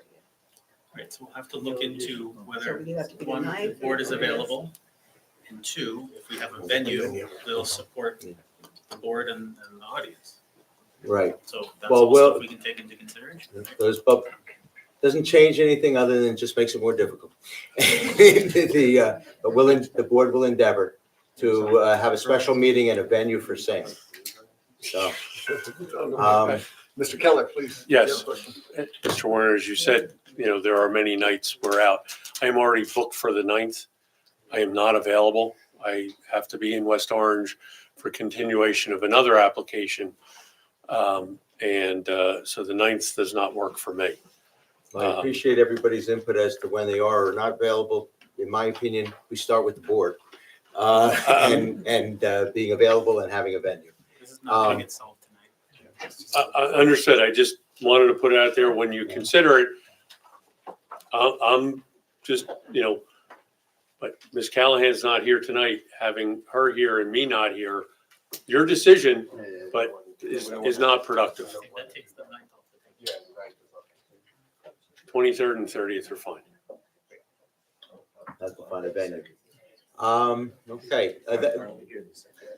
The board will, again, do whatever it can to have a special meeting in April and to have a venue for it. And just to clarify, and not to lose sight of that, we're still full speed ahead, other than the capital review. We're still on for April 2nd. Yeah, but right, Eileen? I point to Eileen. Right, and Ms. Callahan can be here on April 2nd, so like, the issue with the 9th is not an issue, right? Yeah, if I'm done Oh, on I'm the sorry. 2nd, I was then just, that's a good point. I was neglecting the second. Great. I already booked off the 2nd for being here. Perfect. I think we're going to start with Ms. Callahan. Let's make sure she's here. With that said, before the chair adjourns us, we have an extension of time to act until the 3rd as we stand, and we have we'll call it a contingent commitment from the applicant to extend further once we hopefully find an April special meeting date and a venue for same, correct? Yes, that's correct.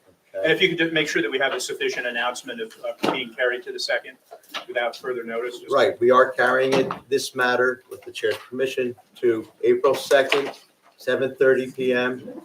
This building, for the time being, at least on the 2nd, I understand it'll be this building, to continue this matter again without further notice. We'll see everybody then. I'll make a motion to adjourn. Do I have a second? Second. All in favor? Aye.